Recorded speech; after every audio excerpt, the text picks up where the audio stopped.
Hey friends, tonight we step into the shadows of the past to explore the Great Silence, focusing specifically on the heavy, prehistoric humidity of the Yucatan Peninsula just 60 minutes before the impact. Before we descend into the history, take a moment for yourself, settle into your space, find a position of absolute comfort, and take a deep, slow breath. Let the weight of the day fall away. You are safe, you are still, and you are ready to travel through time. As we begin, I invite you to share in the comments which corner of the world you are listening from and what the hour is for you right now. If this sanctuary aids your rest, please consider subscribing, but only if the content truly resonates with you. Now, let us leave the haste of the modern world behind.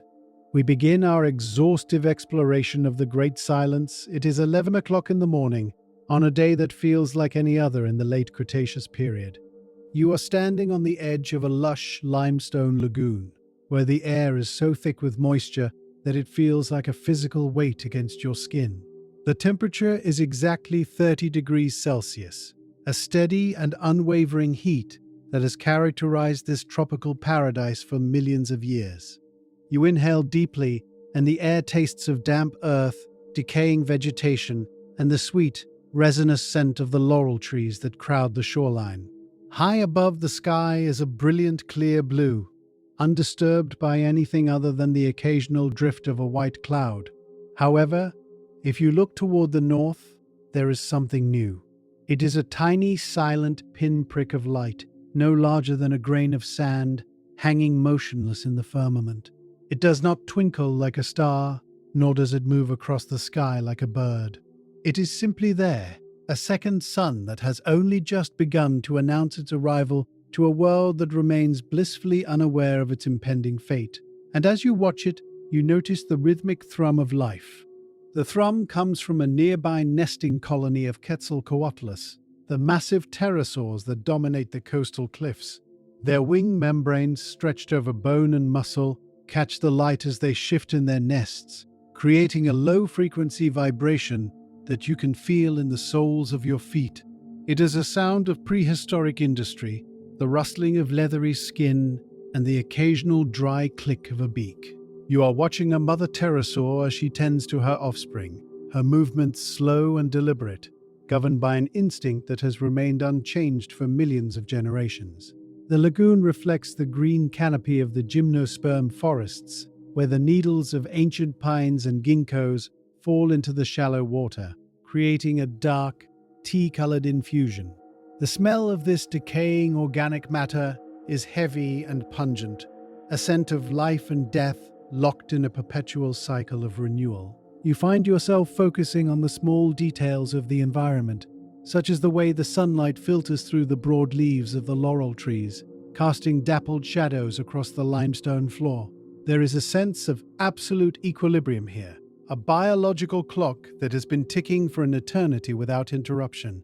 You are part of this stillness, an observer in a world that is perfectly balanced and entirely at peace. Every breath you take is synchronized with the slow, rhythmic pulse of the jungle, a heartbeat that is shared by every creature from the smallest insect to the largest titan. The air remains heavy and motionless, as if the planet itself is holding its breath in anticipation of the moment when the second sun will finally descend. But for now, the only disturbance in the air is the high-pitched drone of the mosquitoes that hover near the water's edge, searching for a host in the humid morning light.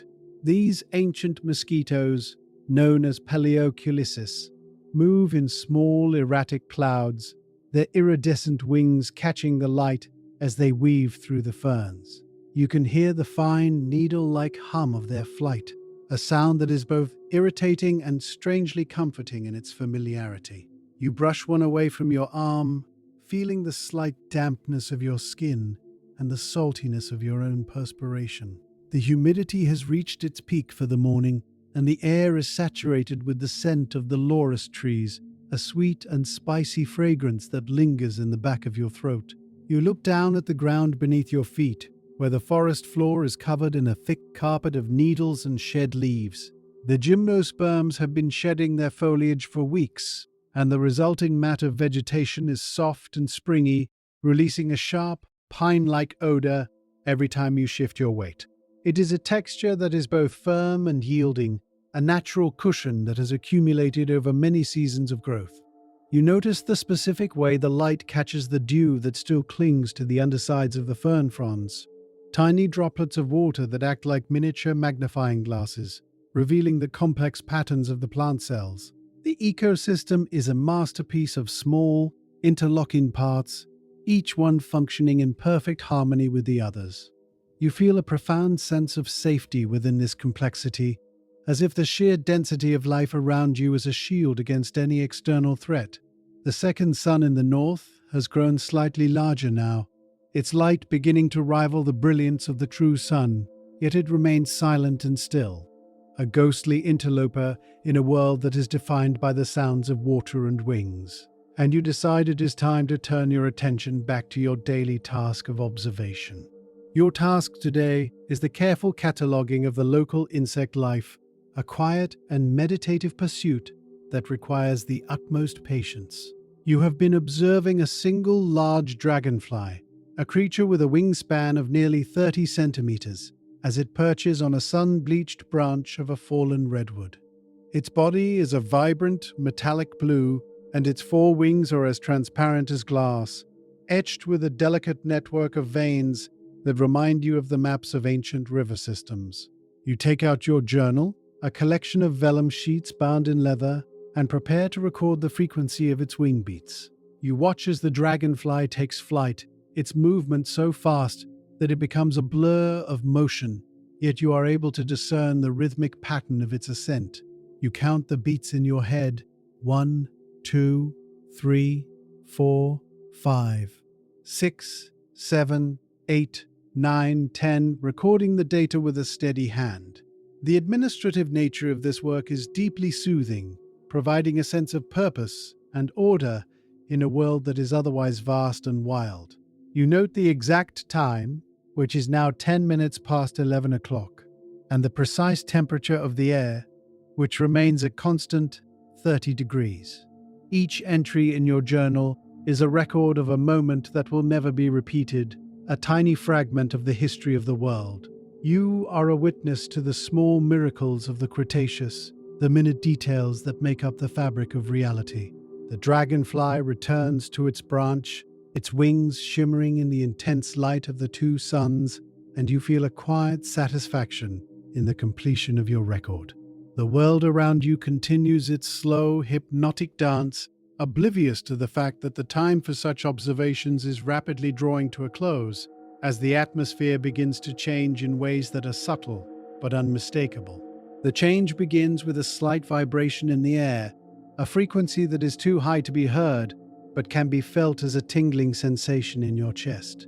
The second sun has now become a brilliant, blinding sphere of light, and the blue of the sky is beginning to pale under its intense radiation. You notice that the Quetzalcoatlus colony has fallen silent, the pterosaurs perching motionless on the cliffs, their heads tilted toward the north.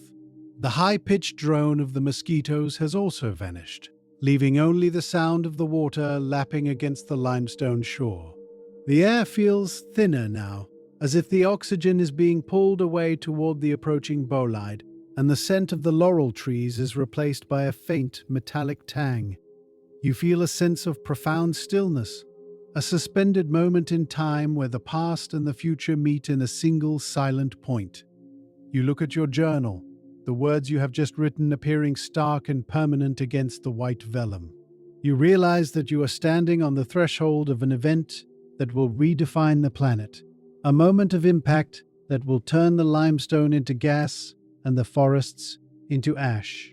The light from the north is now so bright that it casts no shadows, a sterile and absolute illumination that covers the world in a shroud of white. You take one final deep breath of the humid jungle air, tasting the sweetness of the laurel and the dampness of the earth, before the sky begins to tear open. The silence of the morning is about to be replaced by a sound that will echo through the geological record for millions of years. But for now, there is only the light and the vacuum of the approaching void. And you wait as the first wave of the impact begins to descend upon the Yucatan Peninsula in a flash of pure and blinding energy. The sky above the Yucatan Peninsula begins to peel away as the bolide, a mountain of rock 10 kilometers wide, screams through the atmosphere at 20 kilometers per second. It is moving so quickly that the air simply cannot move out of the way in time, creating a compressed bow wave of gas that is hotter than the surface of the sun itself. You are watching from your station near the lagoon, but there is no sound yet, because the object is moving far faster than the speed of sound, creating a pocket of silence that precedes the disaster. The atmosphere is displaced in a single violent stroke, creating a momentary vacuum that pulls at the very fabric of the trees and the ferns surrounding you. You notice that the leaves of the laurel trees are no longer rustling in the breeze. They are frozen in a terrifying, unnatural stillness, their vibrant green surfaces bleached white by the approaching brilliance of the cosmic interloper. This is the moment when physics takes over from biology, a transition where the fluid mechanics of the air are replaced by the raw, unadulterated energy of a cosmic collision that happens only once in an era. You can feel the pressure change in your inner ears, a hollow pop-like sensation that signals the arrival of the invisible shock front, which is pushing the air aside like water before a ship's prow. The light is no longer a second sun. It is the only sun, an all-encompassing glare that erases the horizon and turns the lagoon into a mirror of liquid fire that burns with a sterile white heat. You are suspended in this fraction of a second, your mind struggling to process the sheer scale of the displacement, as the vacuum above you reaches down to touch the ancient limestone bedrock. The entire forest around you is caught in a state of impossible suspension, a world caught between breaths as the leading edge of the asteroid makes contact with the shallow, turquoise waters of the Tethys Sea, and the energy begins to transform the very rock beneath your feet. As the contact is made, a blinding, sterile white light erupts from the impact point, a luminescence so intense that it transcends any visual experience previously known to the planet. This brightness is estimated at a magnitude of -27 solar brightness, which is significantly more intense than the midday sun, turning the world into a monochromatic landscape of pure radiation. You realize that your primary administrative task now is the immediate calibration of the light intensity sensors, which are beginning to scream with the overload of incoming photons. You reach for the bronze dials of the optical monitoring equipment, your fingers moving with a sense of urgency as you attempt to adjust the filters to account for this impossible glare. The dials are cold and heavy, providing a grounding, tactile sensation as you turn them to the maximum setting, attempting to save the data that is being captured. You are focused on the numerical readouts, the digits flickering as they attempt to quantify the unquantifiable energy that is pouring into the atmosphere. The sensors are struggling to maintain their integrity under the heat of the light, and you can smell the faint, acrid scent of warming metal as the housing of the equipment begins to react to the infrared surge. You adjust the heavy, dark glass plates in front of the viewing port, the thick material sliding into place with a mechanical click that resonates through the floor. Despite the protection, the light remains an all-consuming presence, a force that seems to penetrate through your eyelids and into your very bones. You are measuring the intensity of the flash, recording the peak brightness in your mind as the sensors finally stabilize under the heavy filtering. The world outside the observation port is gone, replaced by a void of white that contains no shadows and no shapes, only the raw signature of an asteroid turning into a plasma. You hold your position, your hand steady on the sensor dial, as you wait for the light to reveal the next phase of the catastrophic transformation that is unfolding in absolute silence. The silence is the most terrifying aspect of this moment, for while the eyes are overwhelmed by the flash, the ears find only a profound and unnatural vacuum where the sounds of the jungle should be. Not a single bird-like vocalization remains. The pterosaurs have been silenced as if by a cosmic hand, and the buzzing of the dragonflies has been erased by the sudden displacement of the air. You are witnessing the silent expansion of the vapor canopy, a dome of superheated gas and pulverized rock that is blooming upward and outward from the impact site at supersonic speeds. This canopy is not composed of smoke or ash, but of vaporized rock and water that has been turned into a translucent, glowing plasma. As the asteroid penetrates the crust, the intense pressure and heat turn the ancient carbonate limestone directly into carbon dioxide gas, a process of sublimation that happens in a heartbeat. The Earth itself is becoming air, a massive release of gas that expands with a force that defies description, pushing the atmosphere aside in a growing bubble of heat. You can visualize the chemistry happening in the dark behind your eyes, the calcium carbonate breaking apart, the oxygen and carbon bonding in the heat of the impact to create a suffocating shroud that will eventually cover the entire globe. The vapor canopy is expanding so quickly that it creates a wall of energy that is invisible yet absolute, a boundary between the world that was and the world that is becoming. You feel a sense of weightlessness, as if the gravity of the Earth has been momentarily confused by the sheer mass of the incoming bolide and the explosive rejection of the crust. The air around you is perfectly still, the vacuum created by the asteroid's entry still holding the wind at bay, creating a pocket of peace in the center of the greatest storm the planet has ever seen. You are watching the rise of the vapor, a white and glowing mountain of gas that reaches toward the edge of space as the scent of the world begins to change. The sweet, resinous aroma of the laurel trees and the earthy scent of the lagoon have been replaced by a sharp, biting odor that catches in your throat and stings your eyes. It is the smell of ionized air, a metallic and electric scent of ozone created by the passage of the asteroid through the atmosphere, accompanied by the thick, choking smell of burnt sulfur. The sulfur is being released from the massive deposits of gypsum that lie beneath the limestone, vaporized instantly and injected into the growing canopy of gas. This chemical signature is a sign of the invisible changes occurring in the air, a transformation of the atmosphere into a reactive and lethal mixture of gases. You breathe shallowly, attempting to filter the air through a cloth, but the ozone is persistent, a clean and sterile smell that feels completely alien to the humid jungle environment. You notice that your hair is standing on end, the static electricity in the air reaching a fever pitch as the ions collide in the heat of the flash. The vacuum that followed the asteroid is now being filled by the expanding gases from the crater, and the pressure is beginning to equalize in a way that feels heavy and oppressive. You are observing the environment's reaction to this new chemistry, noting how the ferns and the mosses seem to shrivel even before the heat reaches them, their cells reacting to the sudden shift in the gaseous balance. The silence remains absolute, a heavy shroud that covers the landscape, yet you can feel a deep subaudible vibration in the earth, a premonition of the sound that is to come. The smell of the sulfur is becoming more intense, a reminder of the deep earth that is being brought to the surface in a moment of cosmic violence.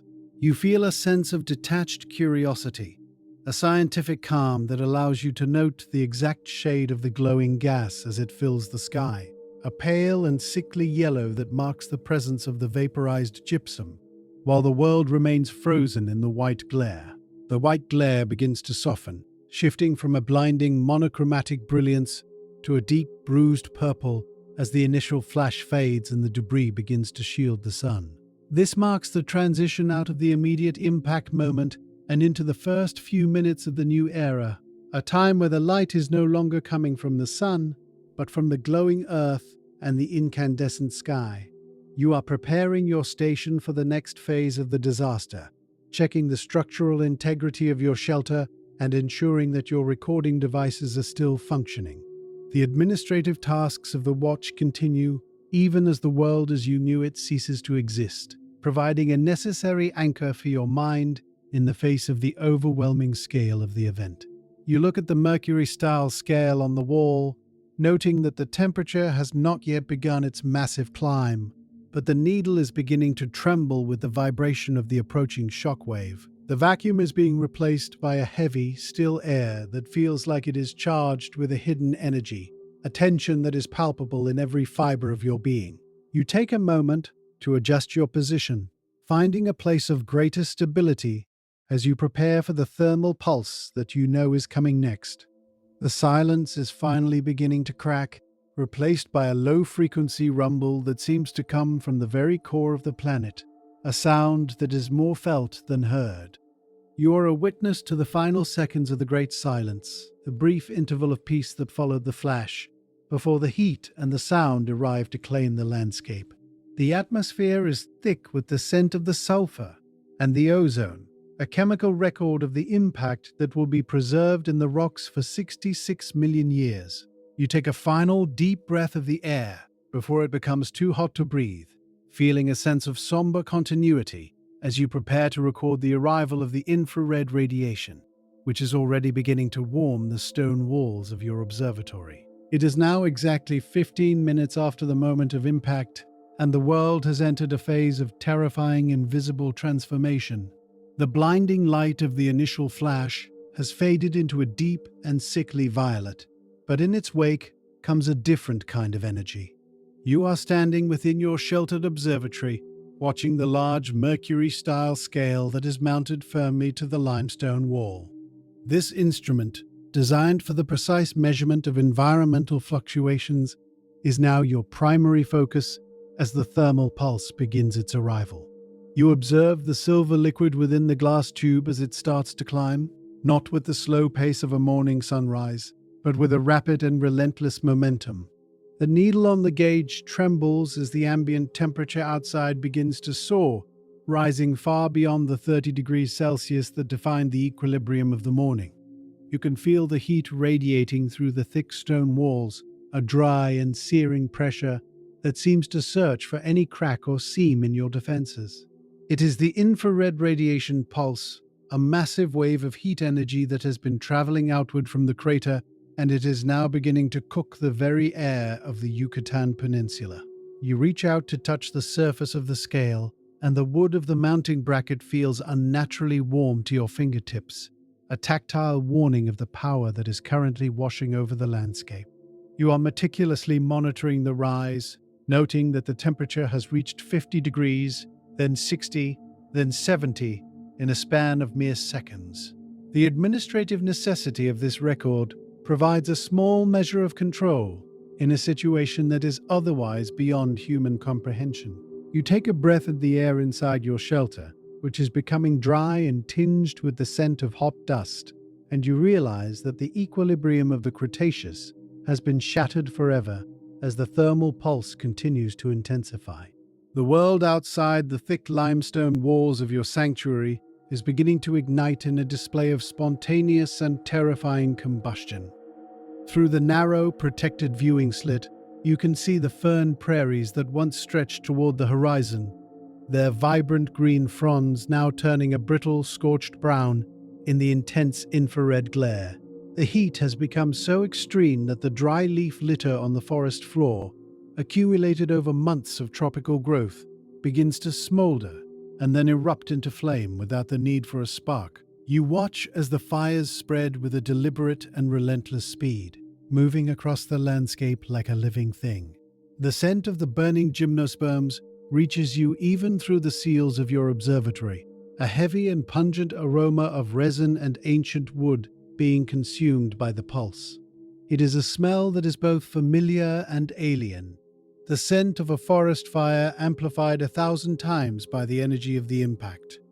You hear a series of sharp rhythmic sounds, like the distant crack of a whip or the firing of a small projectile. It is the popping of the resin-filled seed pods of the ancient pines, their outer shells exploding under the internal pressure of the rapidly heating sap. Pop, crack, snap. The sounds are persistent and rhythmic, a percussion of destruction that accompanies the visual spectacle of the spreading flames. You note the specific way the fire dances across the tops of the ferns, a low-profile blaze that consumes everything in its path. The air is filled with the shimmering distortion of the heat, making the distant trees appear to wobble and melt in the violet light. You are witnessing the vaporization of the biological world, the turning of life into carbon and ash in the span of a few heartbeats. The crackling of the distant prairie fires becomes a steady, low-frequency roar, a sound that vibrates through the very stone beneath your feet as the thermal pulse reaches its terrifying peak. Toward the coast, the margins of the shallow Tethys Sea are undergoing a transformation that defies the natural laws of the tide. The thermal pulse, carrying the energy of a billion suns, has reached the water's edge, and the reaction is instantaneous. You can see the great banks of white steam rising from the shoreline, a thick and opaque wall of vapor that reaches toward the darkening sky. The shallow waters, which only minutes ago were a peaceful turquoise, are now being boiled away, turning into a scalding mist that obscures the horizon. The heat is so intense that the very margins of the sea are retreating, leaving behind a crust of salt and parched mud that begins to crack under the infrared glare. You observe the way the steam clouds swirl and churn, driven by the turbulent winds created by the rising heat. The sound of the water turning to gas is a high-pitched, persistent hiss, a sound that cuts through the roar of the forest fires like a blade. You realize that the cooling influence of the ocean has been overwhelmed, and the sea itself is now a source of heat and pressure. The administrative layer of your task requires you to document the loss of these coastal habitats, noting the exact minute when the lagoon's entrance began to boil. You record the observation in your journal, your handwriting steady despite the increasing warmth of the room. The vellum pages feel crisp and dry, the leather binding emitting a faint scent of tanning oils as it reacts to the temperature. You are a witness to the vaporization of the margins, the boundary between the land and the water being erased by the raw power of the impact. The steam continues to rise, a ghostly monument to the sea that was, as the atmosphere above the Yucatan Peninsula becomes a churning cauldron of heat, vapor, and the smoke of a dying world that is now beginning to settle into a new and lethal state. You focus on the physical sensation of this new climate, noting the way the searing heat feels against the surface of your skin. It is a dry, parched sensation that pulls the moisture from your body with every breath you take. You can imagine the feeling of this heat on the scales of the great reptiles that still wander the interior, the way the infrared radiation must sting and blister the sensitive membranes of their hides. The air has lost all of its humid, tropical softness, becoming a thin and abrasive medium that carries the taste of burnt silicate and ionized oxygen. You notice that the movement of your own body has become slow and deliberate, an instinctual reaction to conserve energy in the face of the rising temperature. Every movement of your arm or turn of your head is measured, a quiet decision to remain still and safe within the limestone shadows. The inner life of the observatory is one of profound and focused isolation, a small pocket of cooler air maintained by the depth of the rock and the thickness of the walls. You find comfort in the stability of the stone, the way it absorbs the energy of the pulse without yielding. You check the supplies of water you have stored in the ceramic jars, the clay cool to the touch despite the warmth of the room. The administration of your own survival is now a primary concern, a series of small tasks that keep the mind anchored in the present. You take a measured sip of the water, feeling it slide down your throat as a refreshing and vital liquid. The silence inside the room is broken only by the steady, rhythmic ticking of a mechanical clock and the distant, muffled roar of the fires outside. You are a solitary observer in a world of heat, a guardian of the record who remains still while the landscape burns. The mercury within the glass scale continues to shimmer, a silver line of data that measures the destruction of the Cretaceous equilibrium as the sky begins to darken with the first signs of the coming soot. The mercury within the glass tube has now reached a level that was previously considered impossible, hovering near the top of the scale as the thermal pulse begins to stabilize at its maximum intensity. You are watching the flickering fires through the viewing slit, noting how the violet light of the sky is being choked by the rising columns of black smoke. The fern prairies have been replaced by a landscape of glowing embers and charred stalks, a monochromatic wasteland where once there was a riot of color. The air is so thick with soot that the distant limestone cliffs are no longer visible, lost in a bruised and muddy haze that hangs over the peninsula. You are preparing for the next phase of the catastrophe, knowing that the thermal pulse is merely the precursor to a more physical and violent disturbance. The administrative record for Group 3 is nearly complete, and you take a moment to summarize the findings: the total ignition of the localized flora, the vaporization of the coastal margins, and the stabilization of the infrared pulse. You feel a sense of somber finality as you close the journal for this hour, the leather cover feeling hot and dry in your hands.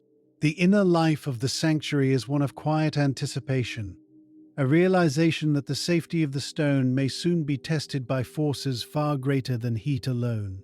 You can feel a new sensation beginning to manifest, a deep and subaudible hum that seems to originate from the very bedrock beneath the observatory. It is not a sound, but a vibration that rattles the ceramic jars and makes the mercury in the tube dance with a frantic energy. The ground is no longer the stable, unchanging foundation it has been for millions of years. It is becoming a medium for the transmission of a massive seismic energy. You adjust your position, finding a place of greater stability on the floor, and you wait as the first of the magnitude 11 seismic waves begins its journey through the crust of the Earth toward the Yucatan Peninsula. It is now 30 minutes after the moment of contact, and the sub-audible thrum that you felt in the bedrock has intensified into a deep, rhythmic vibration that defies all previous human experience of the Earth. You are standing in the center of your limestone observatory, but the foundation beneath your feet has become a living, moving entity. This is the arrival of the seismic waves, an energy so vast that it does not merely shake the ground, it ripples the very crust of the planet like a stone thrown into a still pond. The magnitude of this earthquake is estimated at 11 or perhaps even 12 on the open-ended scale, a force that is thousands of times more powerful than any tremor recorded in modern history. You can feel the frequency of the waves as a heavy, weighted pulse that travels upward through your sandals and into your skeleton, making your teeth chatter and your vision blur. It is a slow, ponderous movement of the Earth, a long-period oscillation that shifts the horizon up and down in a steady, hypnotic rhythm. You observe the way the dust on the floor begins to form geometric patterns, a physical visualization of the sound waves traveling through the stone. The air itself seems to hum with this energy, a low-frequency drone that is felt more than it is heard, pressing against your eardrums with a relentless and heavy weight. The stability of the world has been replaced by a fluid and uncertain reality, where the bedrock of the Yucatan Peninsula is being tested to its absolute limit by the energy radiating from the impact site. You are a witness to the rewriting of the geological record, a moment where the solid becomes liquid and the permanent becomes temporary. The thrum is the voice of the planet reacting to the intrusion of the cosmic bolide, a deep and resonant sound that anchors the narrative in the physical reality of a world that is being shaken to its very core. You turn your attention to the administrative task of checking the geological baseline, an essential duty that requires you to measure the displacement of the Earth's crust during this period of extreme seismic activity. You reach for a heavy brass plumb bob that hangs from the center of the vaulted ceiling, its pointed tip hovering just millimeters above a finely etched marble grid on the floor. This instrument is designed to detect the slightest tilt or shift in the observatory's structural alignment, but now it is moving with a wild and unpredictable momentum. You watch as the brass weight swings back and forth, tracing an erratic path across the grid as the magnitude 11 waves roll beneath you. The displacement is staggering. You note that the bedrock has shifted several centimeters in a single pulse, a movement that would be catastrophic for any modern structure.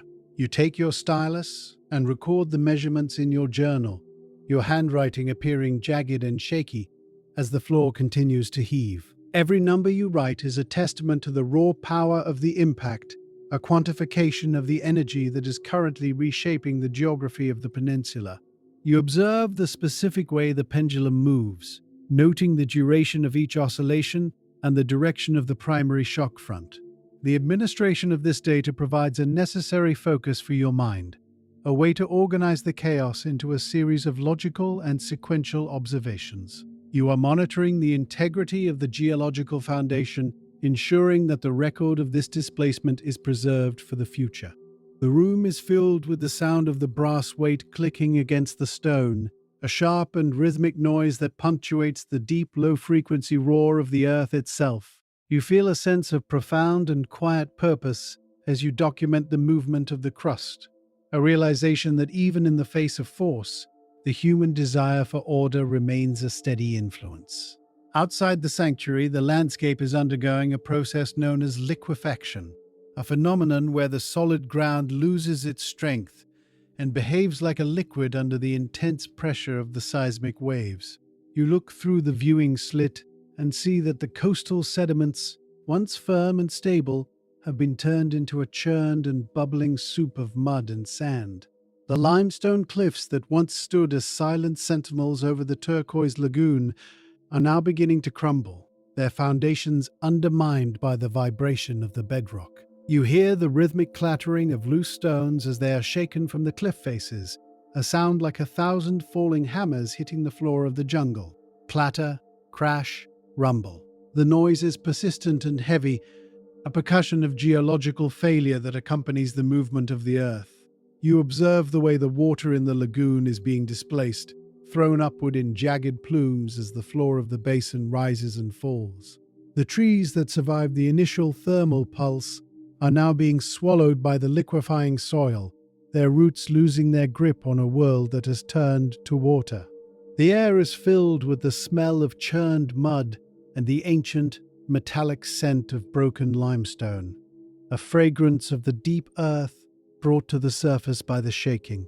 You note the specific way the ground seems to boil, with jets of water and sand erupting from cracks in the surface as the pressure of the seismic waves forces the groundwater upward. It is a world in a state of flux, where the boundaries between the land and the sea are being erased by the energy of the impact. The clattering of the stones becomes a constant background noise, a sharp and brittle sound that contrasts with the deep, subaudible thrum of the bedrock. You are watching the literal dissolution of the landscape, a moment where the physical reality of the Cretaceous is being broken down into its constituent parts. Your mind turns to the creatures that are caught in this geological upheaval, specifically a large tyrannosaur that you observed earlier in the morning, now standing somewhere in the darkened interior of the peninsula. You can imagine the way the seismic energy is being transmitted through the massive body of the reptile, the magnitude 11 waves vibrating through the soles of its feet and up into its hollow, air-filled bones.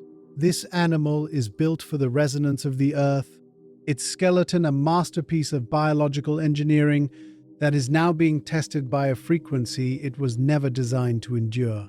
You can almost feel the vibration of the dinosaur's marrow, a deep and unsettling hum that matches the pulse of the bedrock beneath your own feet. The hollow structures within the bones, designed to lighten the massive weight of the predator, now act as resonance chambers, amplifying the sub-audible thrum of the earthquake. You visualize the creature struggling to maintain its balance as the ground heaves and rolls, its instinctive understanding of the earth suddenly betrayed by the cosmic intrusion. The inner life of the animal is one of profound and localized terror, a confusion of the senses that mirrors the chaos of the environment. You feel a strange sense of companionship with the distant predator, a shared experience of the physical reality of the quake. The resonance of the earth is a universal language, a frequency that connects every living thing to the movements of the planet. You notice that the jars of water in your observatory are shimmering with the same vibration, the surface of the liquid forming a series of perfect concentric rings that expand and contract with every pulse of the seismic wave. This is the sensory reality of the Earth Shaker, a moment where the energy of the impact is felt within the very core of every biological entity. The vibration in the bones is a heavy presence, a reminder of the connection between the life of the planet and the forces that govern it. The seismic activity reaches its peak as the limestone cliffs to the north, which mark the boundary of the newly formed crater, begin to collapse into the void created by the impact. You can feel the massive displacement of the Earth as thousands of tons of rock are pulled downward by gravity, their descent accelerated by the ongoing vibration of the bedrock. This is the final rewrite of the landscape, a moment where the geography of the Yucatan Peninsula is being fundamentally altered to create the basin that will one day hold the memory of the disaster. You observe the way the horizon seems to drop away, the sky appearing larger as the cliffs disappear into the rising clouds of dust and steam. The sound of the collapse is a deep and resonant roar, a noise that exceeds the capacity of the air to transmit it, becoming a physical pressure that beats against the walls of your sanctuary. You take a final measurement of the crustal displacement, noting that the baseline has shifted by nearly half a meter since the beginning of the earthquake. The administrative record for Group 4 is now complete, a series of jagged lines and heavy numbers that capture the movement of the Earthshaker. You feel a sense of heavy, rhythmic exhaustion, a realization that the physical stability of your world has been permanently altered. The subaudible thrum is beginning to fade, replaced by a new and persistent sound that comes from high above the atmosphere. It is the rhythmic, metallic tink-tink of the first glass spherules as they begin to fall through the canopy, a rain of tektites that marks the arrival of the ejector from the impact. You adjust your position one last time, your mind turning away from the shaking ground and toward the sky, where the glass rain is about to begin its long and gentle descent upon the charred remains of the jungle. The transition from the seismic to the atmospheric is a shift from the heavy to the delicate, a new phase of the great silence that will cover the world in a shroud of silicate. It is now precisely 2 hours after the moment of contact, and the violent heaving of the earth has subsided into a low and persistent tremble. The atmosphere above the Yucatan Peninsula has undergone a terrifying transformation, shifting from the bruised violet of the thermal pulse to a deep and muddy purple that borders on total darkness. You are standing within your limestone sanctuary, listening to a new and rhythmic sound that is beginning to manifest against the charred remains of the forest canopy. It is a light, percussive tapping, a sound that is both delicate and relentless.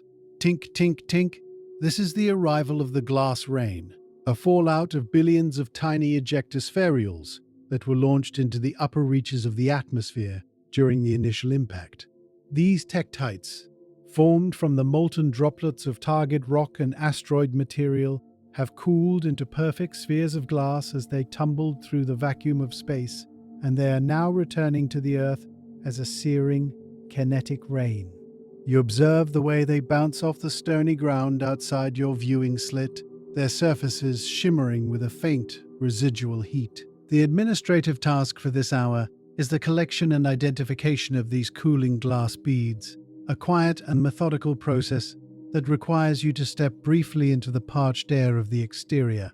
You reach out with a pair of long-handled bronze tongs, the metal cool in your grip, as you carefully retrieve a handful of the falling spherules from a nearby limestone ledge. You bring them into the light of your lantern, observing their smooth, aerodynamic shapes and the way they catch the flickering flame.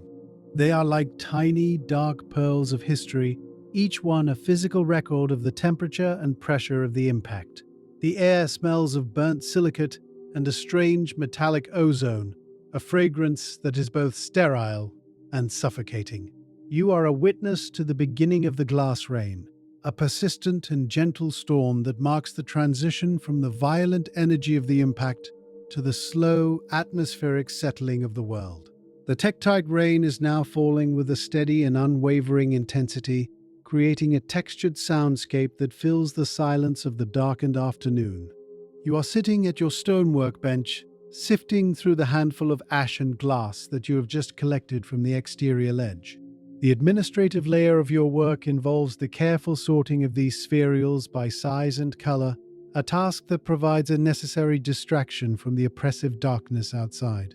You use a fine bone needle to move the beads across a smooth piece of dark slate, noting the specific characteristics of each one. Some are clear and translucent, while others are a deep, opaque black, containing tiny inclusions of micro-diamonds and soot that were forged in the heart of the impact explosion.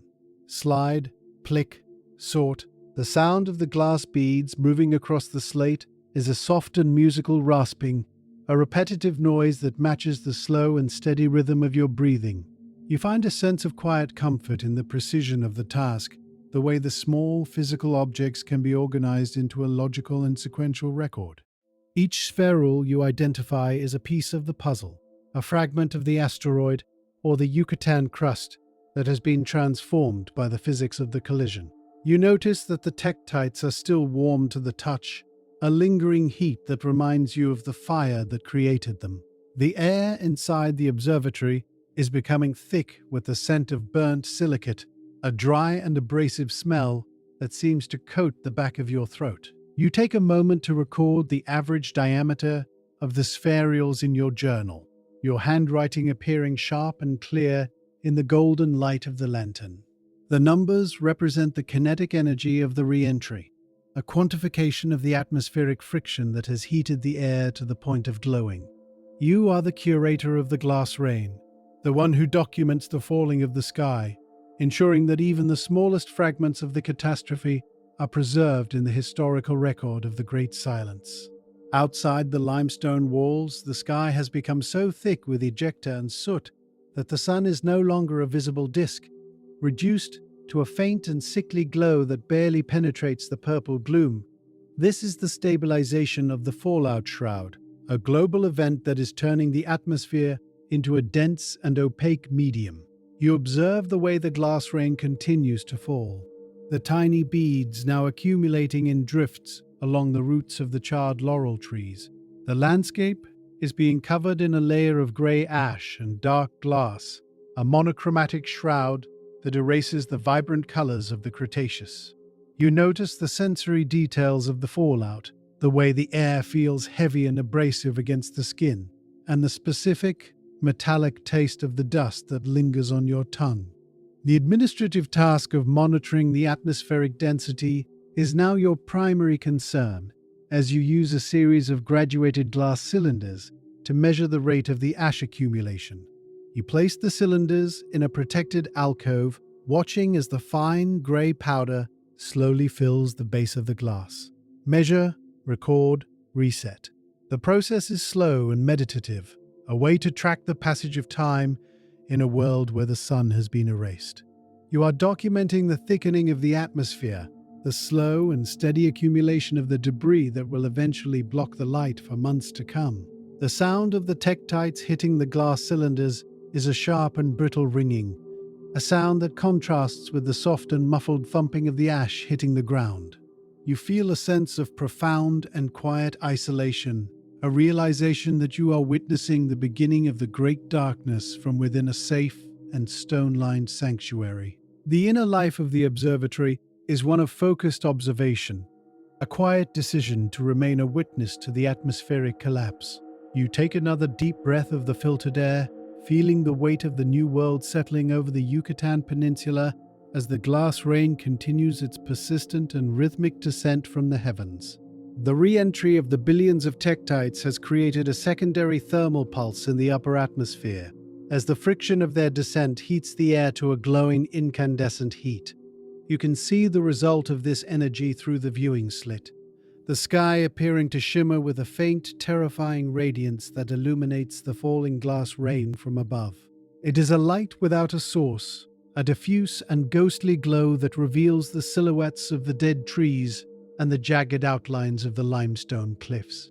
You are mindful of the effect this heat is having on the environment, noting how the remaining moisture in the air is being baked away, leaving the atmosphere as dry as a desert tomb. Your administrative duty involves the regular checking of the ventilation seals, ensuring that the abrasive dust and the superheated air of the exterior do not compromise the safety of your interior space. You run your hand along the edges of the stone portals, feeling the rough texture of the mortar and the slight warmth of the rock. The integrity of the shelter is paramount, a physical boundary between the chaos of the re-entry and the order of your archive. You notice the small vibrations in the floor, the rhythmic thrum of the impact's echo still traveling through the bedrock, a constant background noise to the tinkling of the glass rain. The inner life of the observer is one of careful maintenance, a series of small, repetitive actions that preserve the sanctuary of the mind. You find comfort in the simple act of cleaning your instruments, using a piece of soft linen to wipe the dust from the brass scales and the glass lenses. The scent of the linen and the cool metal is a refreshing counterpoint to the burnt silicate of the outside world. You are a guardian of the transition, a keeper of the record who remains calm and focused while the sky itself turns into a furnace of falling glass. The numbers in your journal are now a steady stream of data, a record of the atmosphere's struggle to absorb the energy of the ejector as the world prepares for the final transition into the first night of the new era.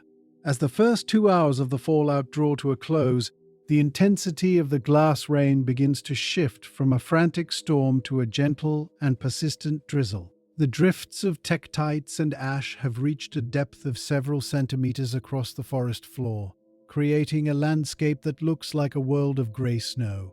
You are finalizing the administrative record for Group 5, taking one last measurement of the atmospheric density and the temperature of the falling glass. The needle on your gauge has finally begun to drop, a sign that the initial energy of the re-entry is beginning to dissipate into the lower atmosphere. You feel a sense of somber completion as you record the final tally of the spherules, noting the specific distribution of sizes and the chemical signatures you have observed. The inner life of the sanctuary is now one of profound and expectant stillness, a realization that the violent phases of the disaster are coming to an end, only to be replaced by the slow and relentless march of the environmental consequences. You take a moment to rest, sitting back against the cool limestone wall and allowing the rhythmic sound of the glass rain to lull you into a state of quiet contemplation.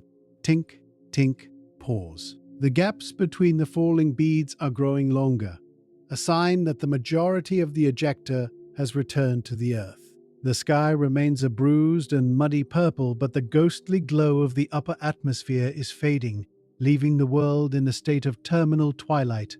You are prepared for the next shift in the narrative, a transition from the sky to the sea, as the massive surge of the tsunami begins its journey back toward the interior.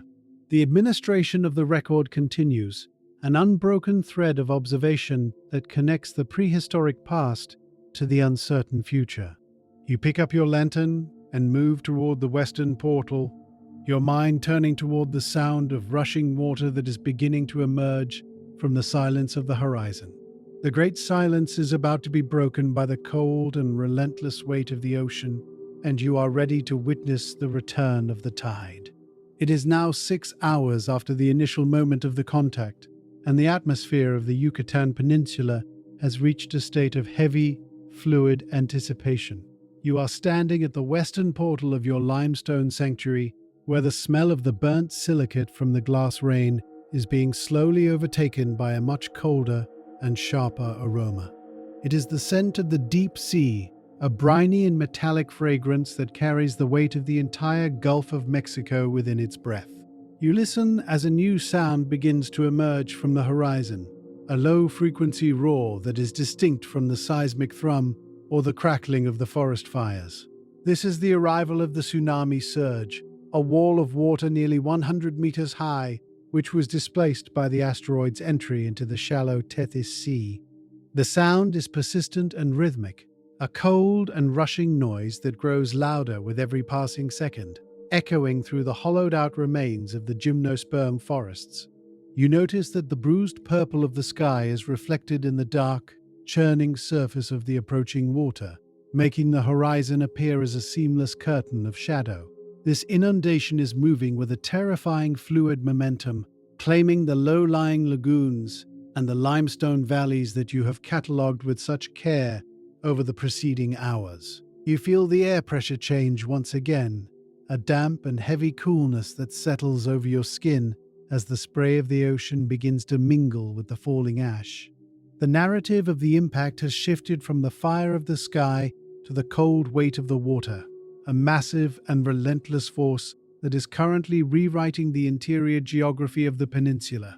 You take a steadying breath, feeling the structural integrity of your stone station, as the first waves of the great surge begin to break against the charred trunks of the redwoods, and the water begins to claim the inner reaches of the forest. The wall of water is not the brilliant turquoise of the morning, but a thick and murky brown, heavy with the pulverized remains of the limestone coast and the churned mud of the sea floor. It carries with it a massive collection of debris, including uprooted ferns, shattered trunks of ancient pines, and the carcasses of marine creatures that were thrown inland by the initial displacement. You observe the way the surge moves through the landscape, not as a single wave, but as a deep and persistent rising of the ocean that refuses to retreat. This is the peak of the tsunami's reach, where the energy of the impact is expressed through the movement of millions of tons of salt water.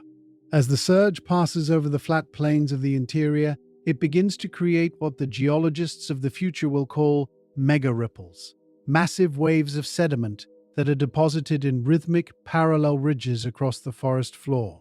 You can see the water swirling and eddying around the larger obstacles, creating a fluid and chaotic motion that is both beautiful and terrifying in its scale. The administrative task of observing this sediment layering is a quiet and focused pursuit, as you note the way the dark glass tektites are being buried beneath the new layers of brine-soaked mud.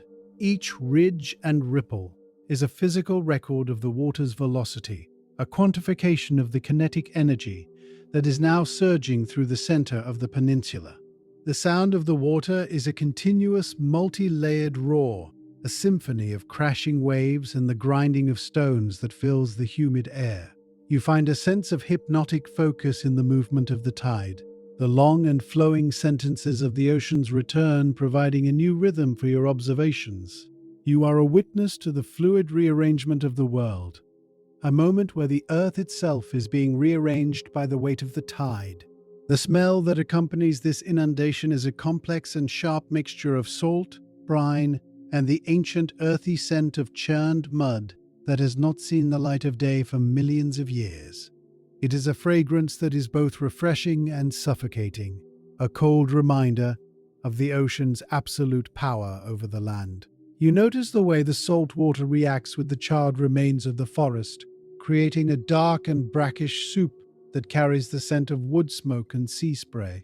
Through the viewing portal, you can see the tangled and uprooted remains of the encephalatos, the ancient cycads that once defined the understory of the Yucatan jungles. Their thick and sturdy roots, which were designed to anchor them against the tropical storms of the Cretaceous, have been torn from the liquefying soil and are now being tossed about like straw in the churning brown water. You observe the specific texture of these roots, a fibrous and knotty network that is now covered in a layer of fine silt and sea salt. The administrative layer of your task involves checking the chemical salinity of the water that has reached the base of your observatory, using a small ceramic kit to measure the concentration of the minerals. You reach out with a long-handled ladle, catching a sample of the rushing water as it swirls past the limestone steps. Dip, lift, analyze. The sound of the ladle hitting the water is a sharp and splashing noise that is quickly swallowed by the roar of the surge. You note the high mineral content of the brine, a physical signature of the deep gulf that has been brought into the heart of the forest. The air is thick with the mist of the crashing waves, a damp and salty fog that coats the interior of your sanctuary and leaves a faint metallic taste on your lips. You are the chronicler of the salt, the one who documents the drowning of the land and the depositing of the brine, marking the destruction of the ancient cycad groves. You turn your attention toward a massive redwood tree that still stands defiantly against the force of the surge, its thick and ancient bark providing a natural measure for the height of the flood. This tree, a distant ancestor of the modern sequoia, has weathered the thermal pulse and the seismic waves, and it now stands as a solitary sentinel in the middle of the rising brown water. Your administrative task for this moment is the measurement of the high water mark, a duty that requires you to mark the maximum reach of the tsunami for the historical record. You take a long, graduated measuring rod made of polished yew wood and lean out from the safety of the portal, aiming the tip toward the dark, wet line that is being carved into the redwood's bark. Extend, touch, record. You note that the water has reached a height of nearly 90 meters above the original sea level, a staggering displacement that has turned the interior of the peninsula into a shallow temporary sea. You use a small bronze chisel to carve a rhythmic notch into the limestone frame of your own window, a physical record that matches the height on the tree. The sound of the chisel against the stone is a sharp and percussive clink, clink, clink, a sound of human order in a world of fluid chaos. You notice the way the redwood's bark, normally a deep and fibrous red, has turned a dark, saturated brown where the salt water has touched it. The tree remains motionless, its deep roots still holding fast to the bedrock, even as the sediment around it is washed away. You feel a sense of quiet companionship with the tree, a shared resilience in the face of the overwhelming weight of the ocean. The air is growing colder now as the evening approaches, and the roar of the surge is beginning to change its tone, a sign that the peak of the inundation has passed and the water is preparing for its long and silent retreat, providing a permanent baseline for the height of the flood. As the peak of the surge begins to lose its forward momentum, the sound of the ocean changes from a crashing roar into a deep and gurgling recession. The water is starting to recede, pulled back into the Gulf of Mexico by the invisible hand of gravity and the shifting of the Earth's crust. You observe the way the brown flood begins to drain away from the interior, leaving behind a landscape that is unrecognizable and buried in a thick, grey-brown sludge of mud, ash, and sea salt.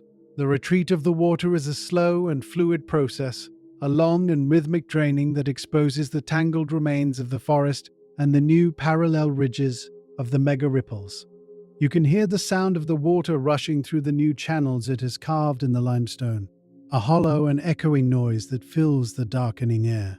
The administrative record for Group 6 is now nearly complete, as you take a final measurement of the receding tide and the depth of the new sediment layers. You note that the bruised purple of the sky has deepened into a near-total blackness, as the sun, if it were visible through the soot shroud, would be setting behind the western horizon. This marks the end of the first day of the new era, a day of fire, shaking, and water that has permanently rewritten the history of the planet. You feel a sense of profound and quiet exhaustion, a realization that the first 6 hours of the disaster have passed, but the long and difficult recovery of the world has only just begun. The air is becoming cold and stagnant, as the thermal energy of the impact is finally dissipated into the atmosphere and the sea. You prepare your sanctuary for the coming darkness, checking the oil in your lanterns and ensuring that your supplies of water and food are secure. You are the guardian of the great silence, the one who has witnessed the drowning of the world, and you are now ready to witness the onset of the first long and freezing night. The first night of the new era has descended upon the Yucatan Peninsula, but it is not a darkness that follows the natural rhythms of the rotation of the Earth. It is a profound, artificial twilight caused by the stabilization of the soot shroud, a thick and opaque canopy of carbon and silicate that now girdles the entire globe. You are standing within your limestone sanctuary, feeling the rapid and unnatural drop in the ambient temperature as the heat of the impact finally dissipates into the upper reaches of the atmosphere. The thermometer on the wall, which only hours ago measured the searing energy of the thermal pulse, now shows a steady and relentless decline toward the freezing point.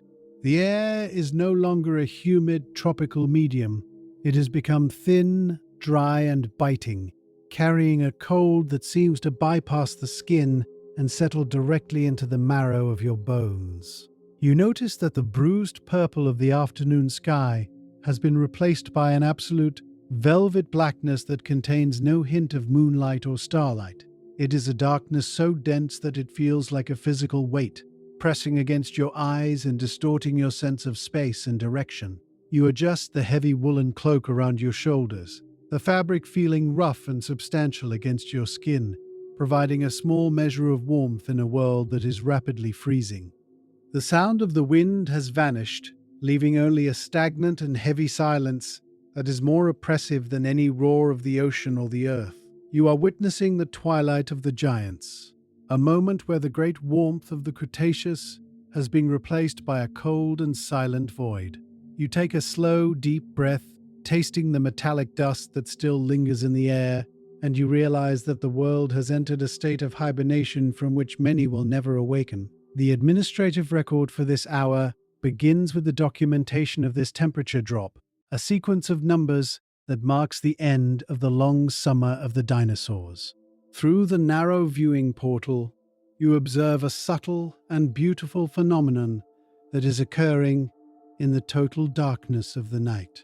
It is the settling of the first iridium layer, a fine and glittering dust that is slowly drifting down from the stratosphere like a microscopic metallic snow.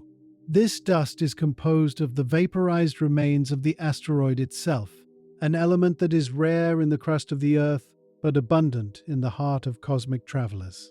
You reach out with a clean glass plate, holding it flat against the stagnant air of the exterior for several minutes before bringing it back into the warm light of your lantern. Under the magnification of a small lens, the dust appears as a collection of tiny silver-gray flecks, each one a fragment of the 6-mile-wide mountain that shattered the world. Observe, magnify, record. You notice that the iridium is accompanied by grains of shocked quartz and microscopic diamonds, minerals that were forged in the extreme pressure of the impact moment. The administrative task of collecting these samples is a quiet and reverent process, as you are holding the very substance that has brought about the end of an era. The texture of the dust on the glass plate is fine and abrasive, like the finest silt from the bottom of a deep-sea trench. You feel a sense of profound, quiet awe as you realize that this layer of silver dust will eventually settle over the entire planet, forming a thin geological boundary that will separate the Cretaceous from everything that follows. The sound of the iridium hitting the stone floor of the observatory is non-existent, a silent fall that emphasizes the absolute stillness of the night. You take your stylus and record the appearance of the first grains, noting the exact hour of their arrival. The lantern light flickers, casting long and wavering shadows across the vellum pages of your journal as you continue to curate the physical remains of the disaster. You are a witness to the signature of the impact, a silver shroud that is slowly covering the charred remains of the world in a coat of extraterrestrial metal. A short distance from the limestone steps of your observatory, a solitary triceratops lies grounded in the thick, grey-brown sludge of the tsunami's retreat. This massive herbivore, a titan of 3 horns and a heavy frill, has survived the fire, the shaking, and the water, but it is now succumbing to the cold and the toxic dust of the first night. You watch as its breathing becomes slow and rhythmic, each expiration a small white cloud of steam that vanishes instantly into the freezing dark. Inhale, exhale, pause. The sound of its breath is a deep and hollow rattling, a sound of life struggling against the encroaching silence of the new world. You feel a profound and quiet sorrow as you observe the expiration of this giant, a creature whose lineage has dominated the plains for millions of years.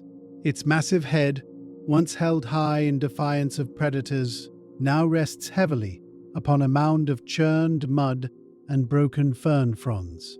The administrative layer of your work involves the documentation of this slow transition, a duty that requires you to record the heart rate and respiratory frequency of the dying animal. You use a long-handled stethoscope made of polished bronze and hollow reed, leaning out from the portal to press the end against the creature's thick, scaly hide.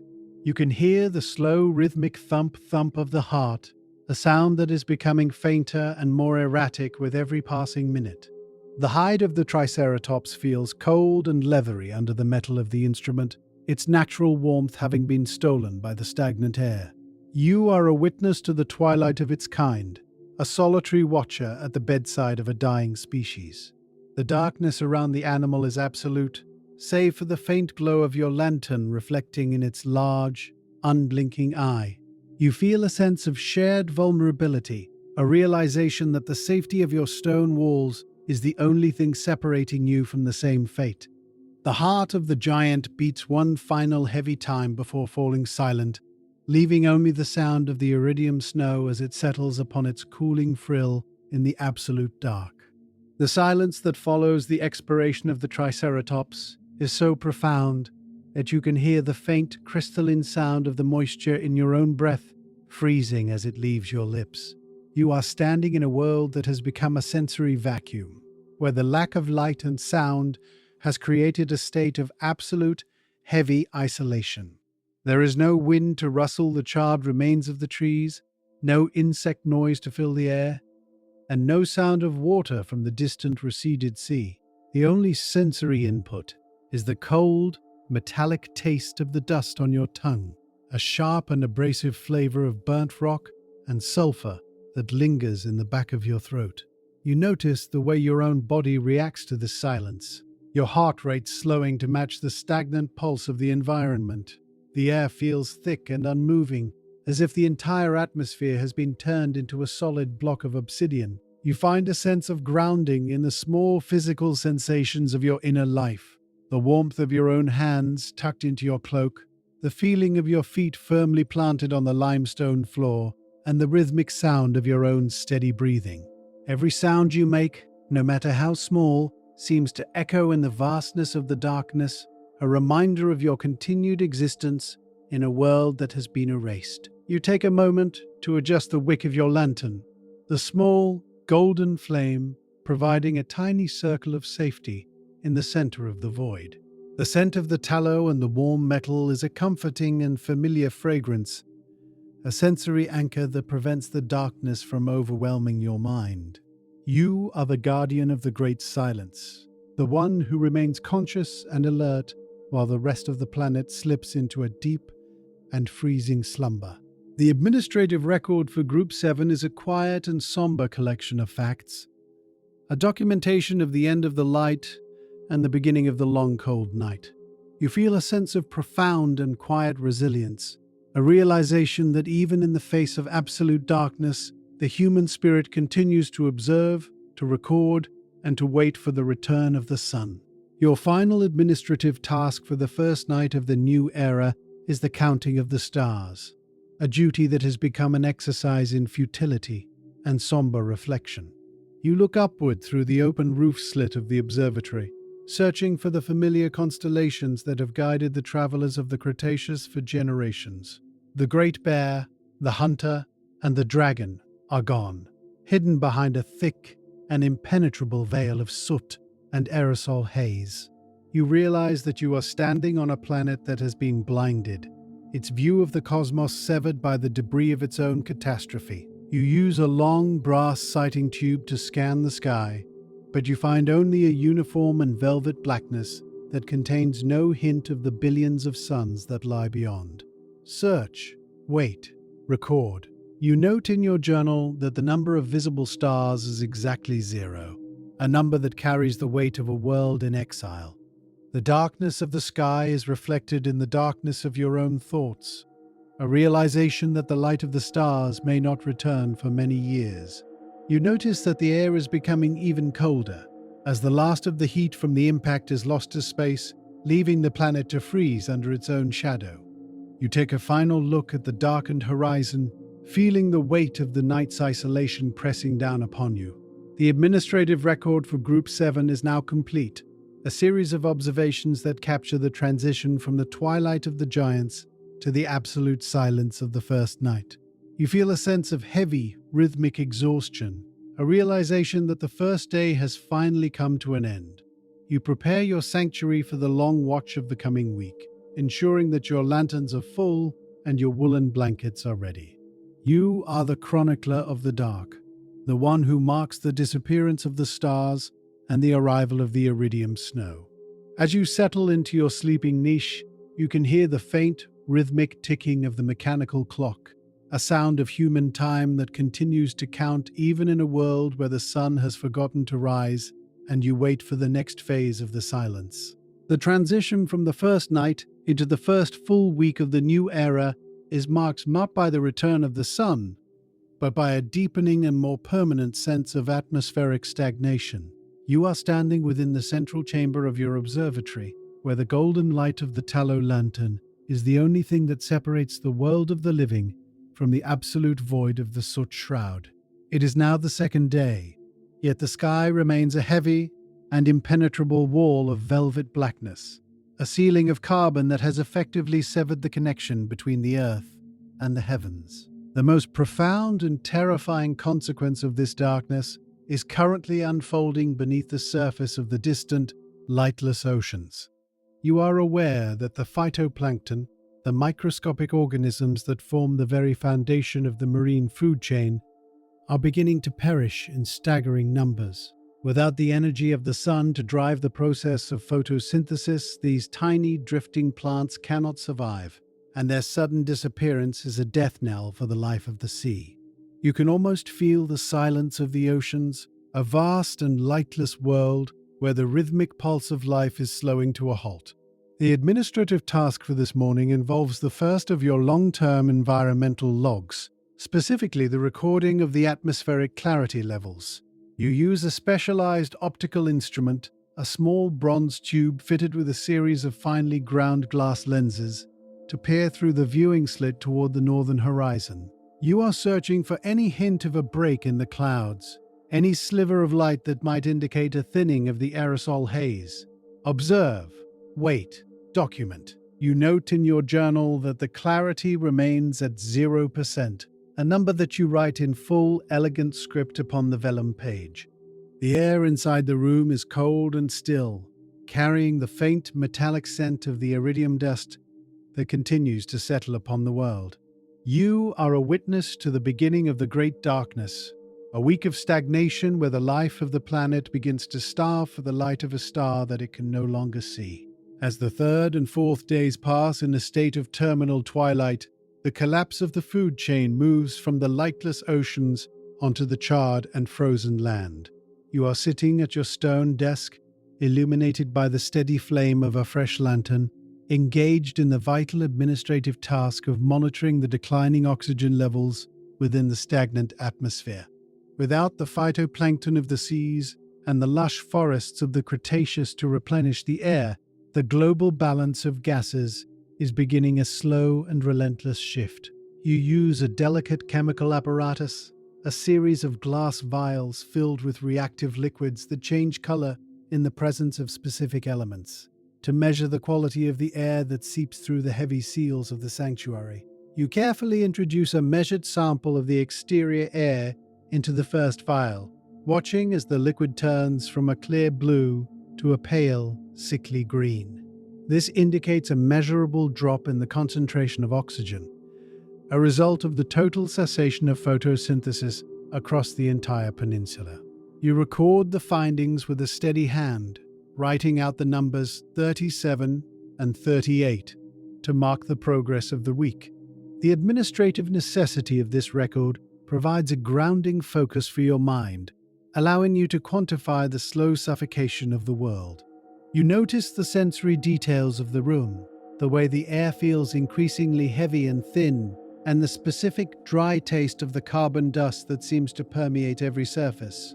The silence outside is absolute, a muffled and heavy stillness that is no longer broken by the sounds of the sea or the wind.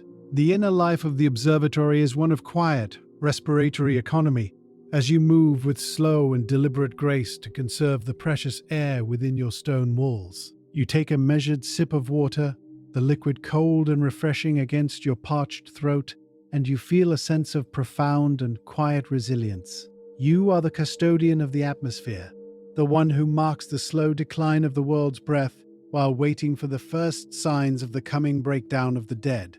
By the 5th day of the first week, the smell of the world outside your limestone walls has undergone a significant and visceral change. The sharp, metallic scent of the initial impact and the resinous aroma of the forest fires have been replaced by a much heavier and more organic fragrance. It is the scent of decay, a damp and earthy smell of rot that rises from the millions of tons of dead vegetation that cover the Yucatan Peninsula.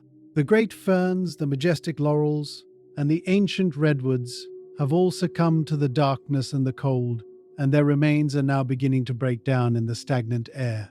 You look through the viewing portal and see that the monochromatic gray of the ash is being punctuated by new and strange textures. This is the beginning of the fungal spike, a massive and global eruption of mushrooms and molds that are the only organisms thriving in the lightless waste. These decomposers do not require the sun. They feed upon the dead wood and the rotting leaves, turning the charred remains of the Cretaceous into a vast and spongy carpet of growth. You observe the way the white filaments of the fungi spread across the trunks of the fallen trees, creating a ghostly and intricate network that glows faintly in the absolute dark. The administrative task for this hour involves the collection of a sample of this new growth for your records. You step out onto the cold stone steps, the air biting at your face, and use a small silver trowel to lift a portion of the spongy fungi from a nearby log. You bring it back into the sanctuary, observing the intricate structure of the gills and the damp, porous texture of the cap. The smell of the fungus is cloying and rich, a scent of ancient earth and hidden life that fills the small room with a heavy, fertile aroma. You are a witness to the changing of the guard, the moment where the green world of the sun is replaced by the pale world of the rot, a necessary transition in the long and difficult history of the Great Silence. The sixth day brings a sensory experience that is defined by the soft, spongy textures of the burgeoning fungal empire and the muffled silence of a world that has lost its voice. You spend the morning at your workbench, examining the samples of the mushrooms you have collected, feeling the yielding and damp surface of the caps beneath your fingertips. There is a strange, quiet beauty in these organisms, their pale forms rising from the ash like ghosts of the prehistoric jungle. You notice that the air is perfectly still, the lack of a thermal gradient between the sun and the earth having brought a total cessation to the movements of the wind. Without the breeze to rustle the dead leaves or the sound of insects to fill the air, the silence has become a thick and tangible medium that seems to absorb all noise. Even the rhythmic ticking of your mechanical clock sounds distant and muffled, as if the very atoms of the air have become sluggish and heavy. You are living within a giant global compost heap, a world where the primary activity is the slow and silent breakdown of the old order. The administrative layer of your work continues with the documentation of these fungal species, as you sketch their forms in your journal and note the rate of their expansion across the limestone floor of the exterior. You find a sense of quiet fascination in the process of decomposition, the way the dead wood is being recycled into new and primitive forms of life. The inner life of the observatory is one of somber and focused contemplation as you reflect on the absolute loss of the green world and the rise of this pale subterranean successor. You notice the sensory details of your own environment, the way the dampness from the exterior is beginning to seep into the limestone walls, creating a cool and humid atmosphere that smells of stone and earth.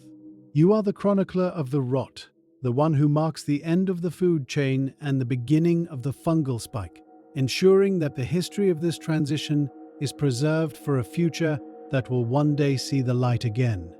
As the first week of the Great Silence draws to a close on the seventh day, you find yourself summarizing the events of this transition in the final pages of your first journal. You sit in the quiet glow of the lantern, the air around you stagnant and heavy, and you review the data you have collected over the past 7 days. The administrative summary is a somber record. The total failure of photosynthesis in the oceans, the collapse of the terrestrial food chain, the steady decline of atmospheric oxygen, and the triumphant rise of the fungal spike. You write out the entries for the numbers 39 and 40, your script appearing firm and resolute against the cream-colored vellum.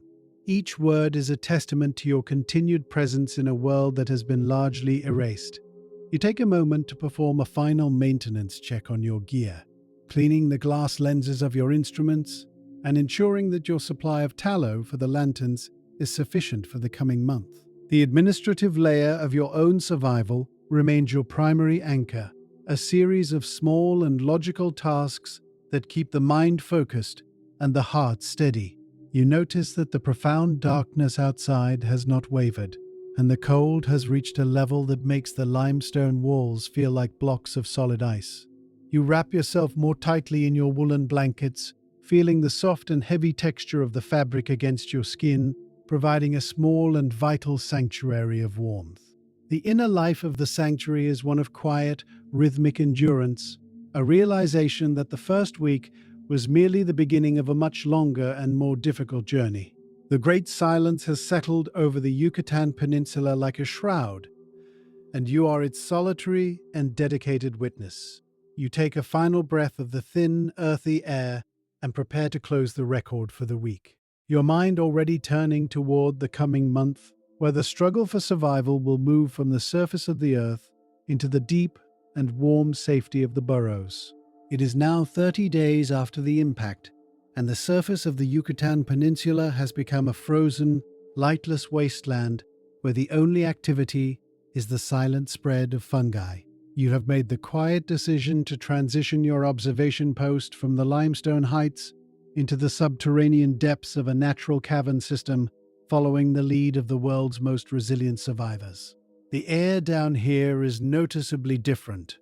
It is heavy, still, and carries a profound, insulating warmth that the surface has lost. You are now sharing this space with the Didelphodon, a small, marsupial-like mammal that has found sanctuary within these earthen tunnels. You watch as the creature, no larger than a modern opossum, curls into a tight ball within a nest of shredded bark and dry moss. The administrative task for this first morning underground is the measurement of the soil temperature at varying depths. You use a long copper-tipped thermal probe, inserting it into the soft, packed dirt of the burrow wall. You observe the reading on the dial, noting that at a depth of 2 meters, the Earth remains a constant and life-saving 15 degrees Celsius.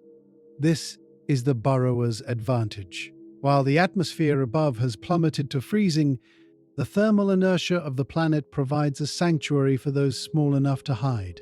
You record the temperature as 41 in your journal, your handwriting feeling more fluid in the warmer air. The scent of the burrow is a rich, comforting mixture of damp earth, stored seeds, and the musky aroma of the animal. You find a sense of quiet safety in this claustrophobic world, a realization that the future of the lineage now depends on the ability to endure within the dark. The silence of the subterranean world is punctuated by the rhythmic and persistent scratching of tiny claws against the packed dirt. You are sitting on a low ledge of limestone, watching the Didelphodon as it works to expand its network of tunnels, its small, powerful limbs moving with a steady and purposeful energy. The administrative layer of your work today involves the organization of the creature's food cache, a vital resource that will determine its survival through the coming months of darkness. You observe the small pile of scavenged items, hard-shelled seeds, woody tubers, and the occasional dried insect that has been pulled from the cooling surface. You reach out with a pair of wooden calipers to measure the diameter of a large fossilized nut, a remnant of the forest that was. Measure, categorize, record. You find a sense of meditative peace in the simple act of sorting these small objects by size and type, creating a logical inventory of the burrow's wealth. Each seed is a potential for future growth, a tiny vessel of life waiting for a sun that has not yet returned. The texture of the seeds is rough and dry against your fingertips, a tactile reminder of the biological world that is now in a state of deep suspended animation. You notice that the Didelphodon pauses in its work, its nose twitching as it catches the scent of the damp earth you have disturbed. The inner life of the burrow is one of shared, quiet industry, where every movement is dedicated to the preservation of the self. You record the cache tally as 42 in your journal, the numbers appearing as steady anchors in the dark. The sound of the scratching continues, a domestic melody that fills the small space with a sense of continuity and quiet defiance against the void above. Life in the burrow requires a new understanding of time, measured not by the movement of the sun, but by the slow and steady consumption of resources and the metabolic rhythms of the inhabitants. You are focused on the administrative task of monitoring the moisture levels within the earthen walls, ensuring that the environment remains humid enough to prevent the stored seeds from becoming brittle. You use a small, porous clay brick, observing how it absorbs the ambient dampness of the tunnel. The texture of the walls is soft and yielding, a mixture of silt and clay that has been packed tight by the movements of the burrowers. You run your hand over the surface, feeling the coolness and the slight vibration of the earth as a distant, seismic echo travels through the bedrock. This is the heartbeat of the planet, a low-frequency reminder of the impact that still resonates through the crust. You notice that the air here is far richer in carbon dioxide than the surface, a result of the combined breathing of the creatures huddled in the dark. The scent of the damp earth is cloying and sweet, a fragrance of deep geological time that fills your lungs with a sense of ancient permanence. You find comfort in the physical limitations of the space, the way the close walls provide a sense of absolute protection from the chaos of the atmosphere. You record the moisture reading as 43 in your journal, noting the stability of the environment over the past 72 hours.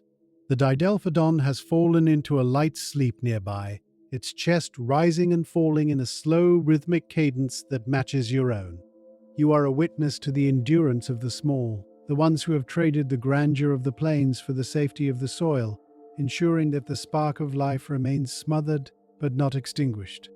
Your inner life within the burrow has become a landscape of micro-decisions and soft companionships, where the presence of the Didelphodon provides a vital emotional anchor in the absolute darkness. You spend the afternoon engaged in the administrative task of body maintenance, a quiet and necessary ritual of washing and grooming to prevent the buildup of soil and parasites. You use a small basin of precious, filtered water and a piece of coarse linen, carefully cleaning your skin and the leather of your boots. Wipe, rinse, dry. The sound of the water splashing in the basin is a bright and musical noise in the muffled silence of the tunnel. You feel the physical relief of the cool liquid against your skin, a sensory reminder of the world above. The Didelphodon watches you with its dark, unblinking eyes, its whiskers twitching in curiosity as it observes your movements. You have come to recognize the subtle shifts in its behavior, the way it tenses its ears at a distant sound, or the way it burrows deeper into its nest when the air grows slightly colder. There is a quiet, wordless understanding between you, two survivors of different lineages, sharing a single warm pocket of the earth. You record the day's activities as 44 in your journal, the leather binding of the book feeling supple and healthy in the humid air. The scent of the clean water and the damp soil creates a refreshing atmosphere, a small sanctuary of order within the subterranean dark. You are mindful of the oxygen levels, moving with a slow and rhythmic grace to ensure that the air remains breathable for both you and your small companion. The silence of the earth is no longer oppressive. It is a protective veil, a sanctuary of stillness where the memory of the light is preserved in the warmth of the packed dirt. As the first month of the Great Silence concludes, you find yourself preparing the final administrative summary for Group 9, documenting the transition into a fully subterranean existence. You sit by the soft, golden glow of a small oil lamp, its flame reflecting in the dark, damp walls of the burrow. The summary is a record of resilience, the stability of the soil temperature, the successful organization of the seed cache, and the metabolic health of the Didelphodon. You write out the entry for 45, your script remaining elegant and steady despite the cramped quarters of your writing desk. You take a moment to perform a final check on your thermal probe and your chemical vials, ensuring that your tools of observation remain in perfect repair for the coming months of the fungal winter. The administrative layer of your existence has become your most powerful tool for survival, a way to maintain the structural integrity of your mind while the world outside is slowly being broken down by the rot. You notice that the scratching of the Didelphodon has ceased as it enters a state of deeper torpor, its energy conserved for the long wait ahead. You feel a sense of heavy, rhythmic peace, a realization that the burrower's advantage has been successfully secured. The great silence above continues, but down here, in the warmth of the earth, The lineage of the mammals is waiting for its turn to inherit the world. You take a final deep breath of the earthy air and extinguish the lamp, allowing the absolute darkness of the burrow to wrap around you like a heavy blanket. The heartbeat of the planet is the only sound you hear as you settle into your own nest. A rhythmic thrum that speaks of continuity and the slow, inevitable return of the sun. And you wait, as the first month of the new era fades into the history of the soil. It is now 1 full year since the sky was torn open. You emerge from the subterranean warmth of the burrow, stepping once again onto the surface of the Yucatan Peninsula. The world you find is unrecognizable, a monochromatic expanse of grey ash and black charcoal. However, the air is no longer stagnant. A new chemical weather has arrived. You look up at the heavy, leaden clouds, which are no longer black with soot, but a sickly yellowish grey. This is the era of the acid rain. As the first droplets fall, they do not feel like the soft tropical rains of the Cretaceous. They are sharp and biting against your skin. The atmosphere, laden with sulfur and nitrogen oxides from the impact, has turned the rain into a weak solution of sulfuric and nitric acid. You can smell the sharp, vinegar-like scent of the precipitation as it reacts with the limestone rocks.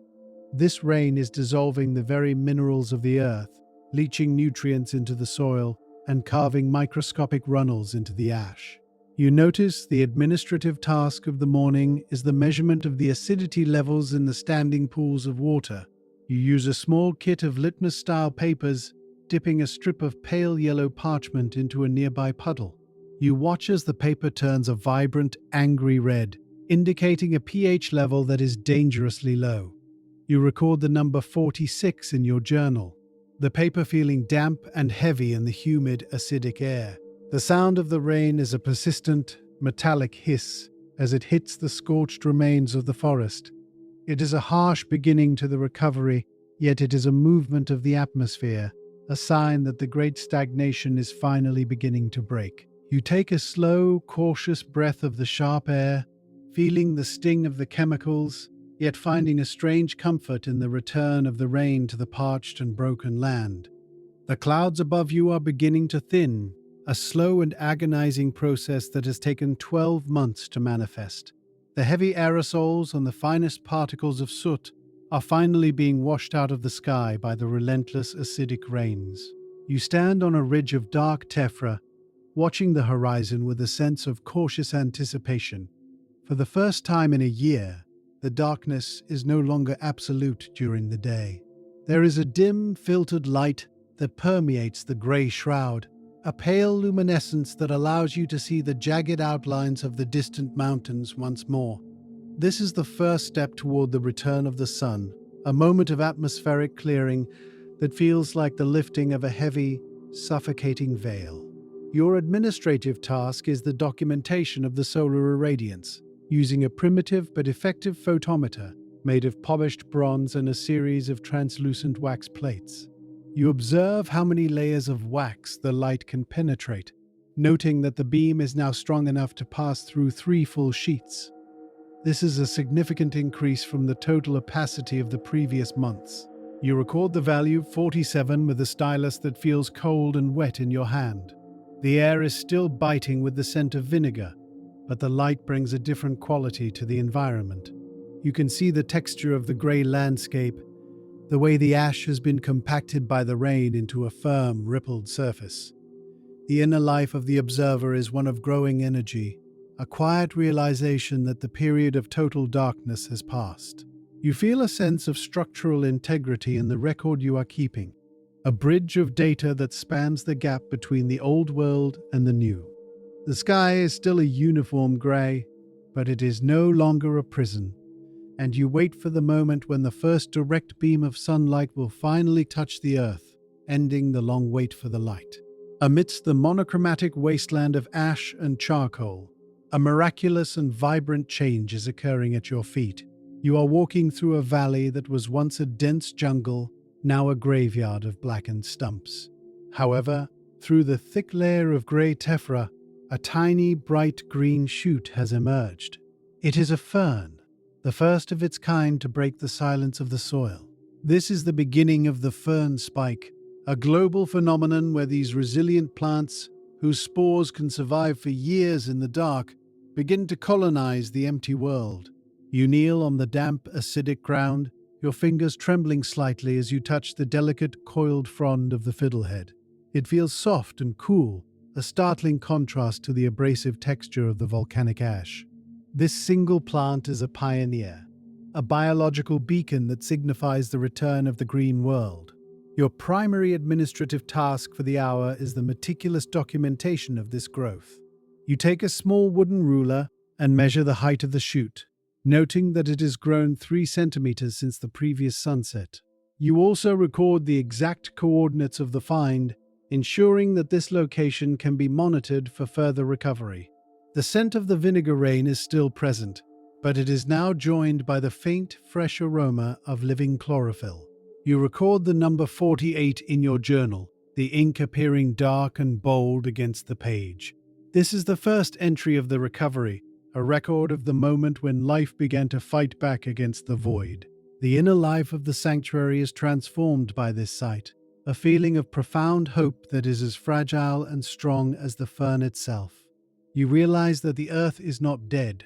It was merely waiting, and the era of the giants is being replaced by the era of the survivors, who grow silently in the shadow of the past. The leaden sky finally cracks open, revealing a sight that you have not seen in 365 days. High above the churning grey clouds, a small pale circle of light appears.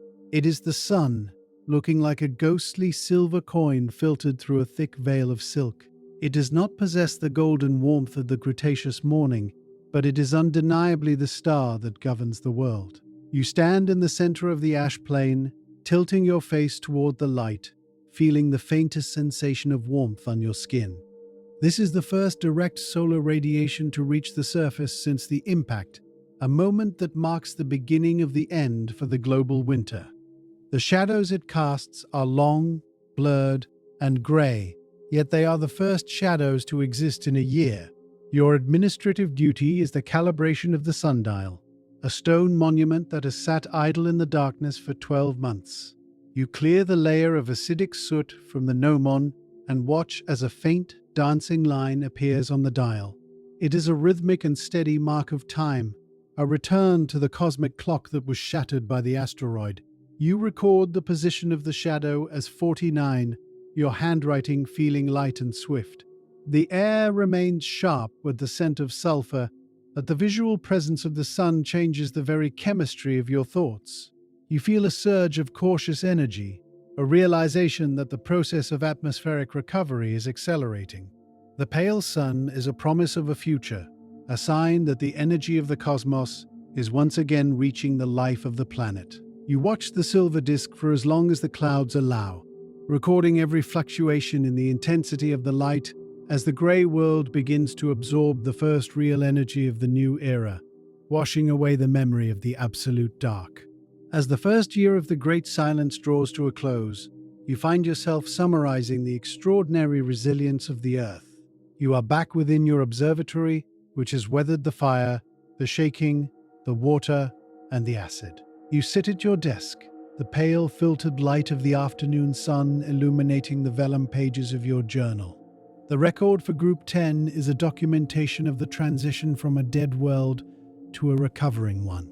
You have recorded the bite of the acid rain, the thinning of the stratosphere, the emergence of the first fern, and the return of the solar shadow. These events, though small and fragile, represent a monumental shift in the history of the planet. You write out the final entry for this chapter, the number 50, with a sense of solemn accomplishment. The administrative layer of your task is now focused on the preparation for the long-term stabilization of the ecosystem. You check your supplies of ink and vellum, ensuring that you are ready to document the centuries of recovery that lie ahead. The scent of the room is a mixture of old dust and the new, sharp fragrance of the acidic rain that still clings to your cloak. The inner life of the observer is one of quiet, rhythmic persistence, a realization that while the giants are gone, the spirit of inquiry remains. You take a final look at the fern you have brought inside to protect its green fronds uncurling toward the pale light of the window. The year of the impact is over, and the year of the recovery has begun. You feel a sense of heavy, peaceful continuity as you close the journal for the night. The great silence is no longer a vacuum of death.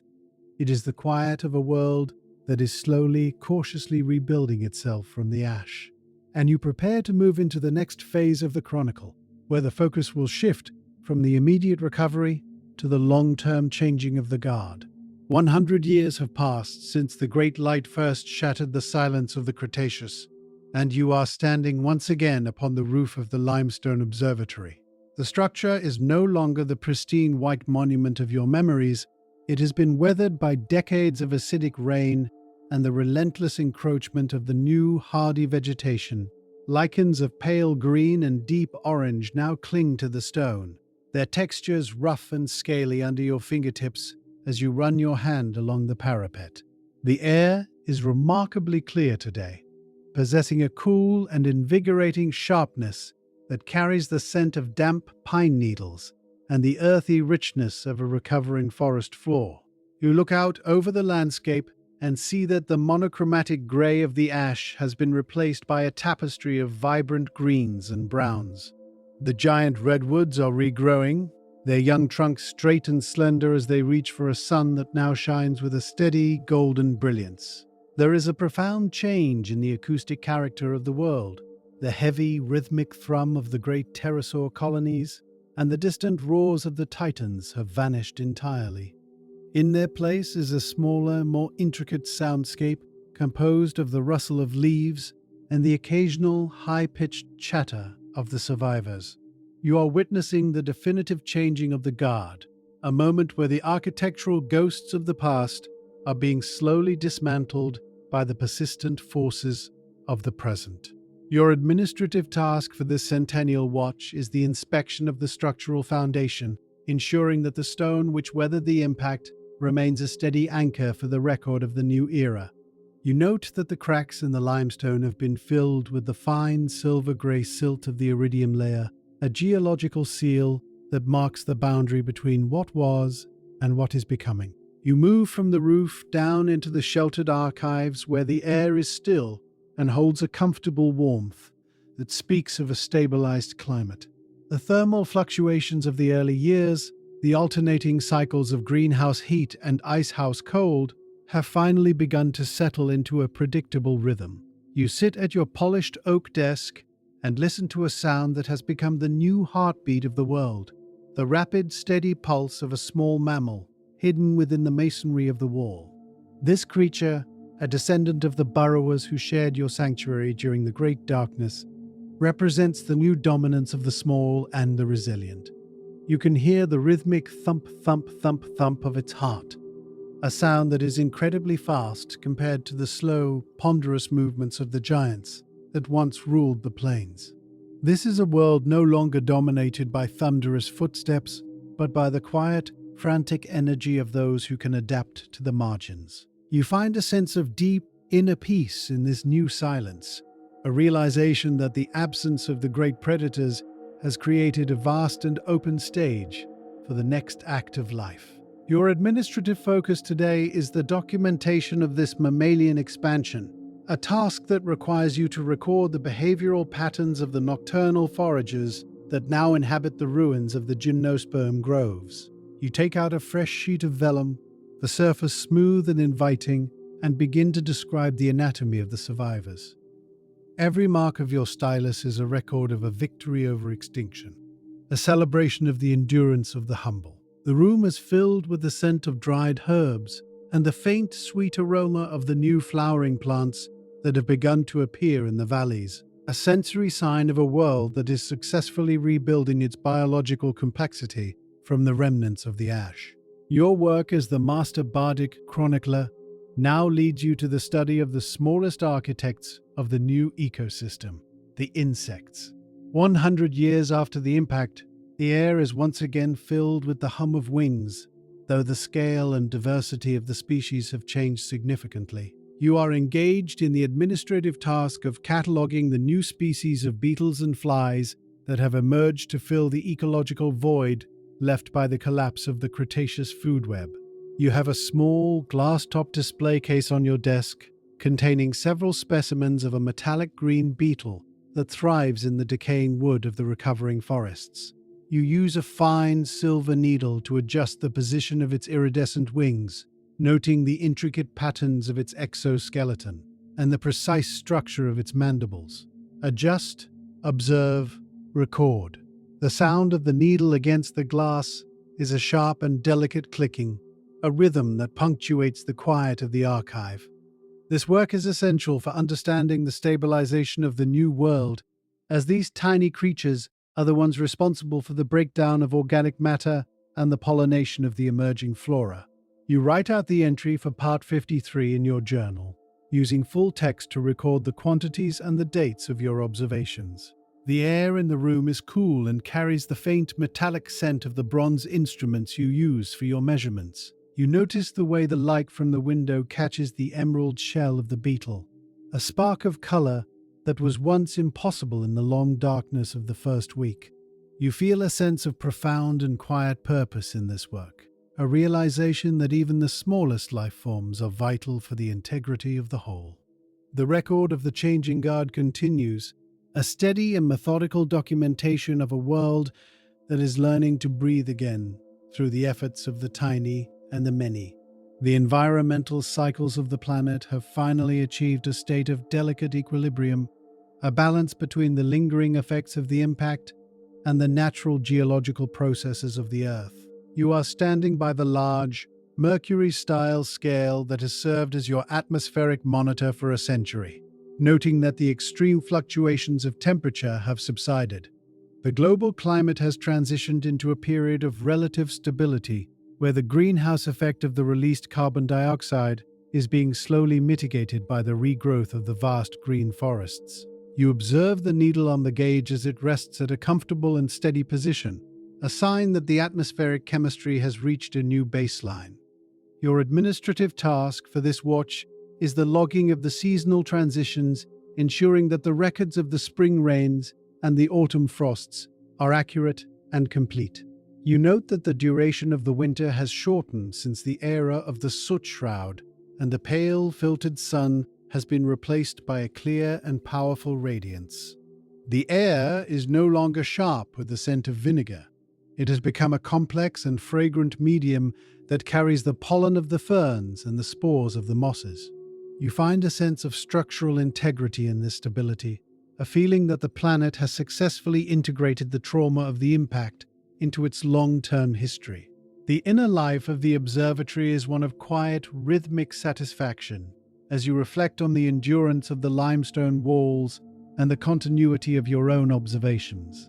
You record the temperature as 54 in your journal, the numbers appearing as firm and permanent as the stone itself. The world is no longer in a state of crisis. It has entered a period of steady growth and diversification, where the memories of the fire and the shaking are preserved only in the deep layers of the earth and the pages of your chronicle. As the first century of the new era draws to a close, you turn your attention to the steady anchors of the ecosystem, the turtles and the crocodilians. These ancient lineages, which have survived through the transition with remarkable consistency, represent the continuity of life across the great boundary of the impact. You are walking along the edge of the lagoon, where the water is once again a clear and brilliant turquoise, mirroring the blue of the sky. You observe a large leatherback turtle as it moves slowly across the white sand, its movements deliberate and rhythmic as it heads toward the water. This creature is a living bridge between the world of the dinosaurs and the world that is now unfolding, a survivor of the fire and the flood that remains unchanged by the passage of time. Nearby, a crocodile rests in the shallows, its golden eyes watching the horizon with a prehistoric patience that defies the chaos of the past century. Your final administrative task for Group 11 is the documentation of these steady survivors, noting their population density and their reproductive success in the new environment. You record the observations as Part 55, your script remaining elegant and sophisticated as you finalize the record for the 100th year. The scent of the lagoon is fresh and briny, a fragrance of the sea that is no longer tainted by the smell of churned mud or burnt sulfur. You feel a sense of heavy, peaceful continuity as you prepare to move into the final phase of your narrative, the dawn of the Cenozoic. The guard has changed, the titans have fallen, and the world is now in the hands of the resilient, the small, and the patient. You take a final look at the horizon and prepare for the final 1,000 years of your journey, where the silence will finally be replaced by a new and vibrant song. It is now exactly 1,000 years since the great light first shattered the world. You stand upon the balcony of your limestone sanctuary, which is no longer a solitary monument, but has become an integral part of a sprawling, vibrant, and ancient forest. The air is perfectly clear, carrying the crisp, sharp fragrance of blooming flowers and the deep, resinous scent of the new pine groves that stretch toward the horizon. You look out over the Yucatan Peninsula, and you do not see the charred remains of the past, but rather a landscape that has been completely reclaimed by the living and the persistent. The great scars in the earth have been filled with rich soil and covered in a thick, luxurious carpet of moss and soft ferns. The sky above is a brilliant, deep azure, entirely free of the soot and the aerosol haze that defined the previous centuries of your long watch. Your administrative task for this millennial morning is the thorough inspection of the structural integrity of the chronicles you have kept for 10 centuries. You move through the archive room, where the shelves are filled with heavy, leather-bound volumes that contain the entire history of the impact and the long recovery. You run your fingers over the smooth, aged leather, feeling the immense weight of the collective memory of the planet beneath your palm. The sound of your footsteps on the polished stone floor is a steady and rhythmic pulse, a mark of your continued presence in this new and vibrant world. You notice that the silence which once felt oppressive and dead is now a living silence, filled with the subtle movements of the breeze and the rustling of the green leaves. You are a witness to the total stabilization of the environment, a moment where the planet has moved beyond the trauma of the impact and into a state of flourishing growth. The integrity of your record is paramount, ensuring that the lessons of the Great Silence are never forgotten. You record the date as year 1000 in your journal, your handwriting firm and resolute as you document this era. Your attention is drawn to a small, agile creature moving through the branches of a fruiting tree near the balcony of your tower. This is Purgatorius, a tiny, shrew-like mammal that represents the very dawn of the primates and the future of your kind. You watch as it climbs with a frantic and purposeful energy, its small claws gripping the bark with a precision that was impossible for the giants of the past. You follow its movements as it reaches for a wild fig, a fruit that has only recently become a staple of the new blossoming ecosystem. The administrative layer of your work involves the detailed observation and sketching of this creature's movements within the canopy. You take out a fresh sheet of vellum and begin to draw the articulation of its limbs and the curious, intelligent look in its dark, obsidian eyes. Every stroke of your stylus is a documentation of a new way of living, a survival strategy based on agility and intelligence rather than brute force. You watch as the creature takes a bite of the fig, and you can imagine the sweetness and the warmth of the fruit against its tongue. The scent of the fig is heavy and sugary, a fragrance of abundance that replaces the smell of rot and ancient ash. You find a sense of profound inner life in this observation, a quiet realization that the future of the lineage you have guarded now rests in these small, grasping hands. The sound of the mammal's movement through the leaves is a soft and rhythmic rustling, a domestic melody that fills the morning air. You record the observation as part 57, noting the specific adaptations that allow this creature to thrive in the high canopy. The warmth of the sun is steady on your back, providing a physical sensation of comfort and continuity. You are a chronicler of the new pioneers, the ones who have emerged from the shadows to inherit the world and you feel a sense of quiet hope as you witness the first steps of the long journey.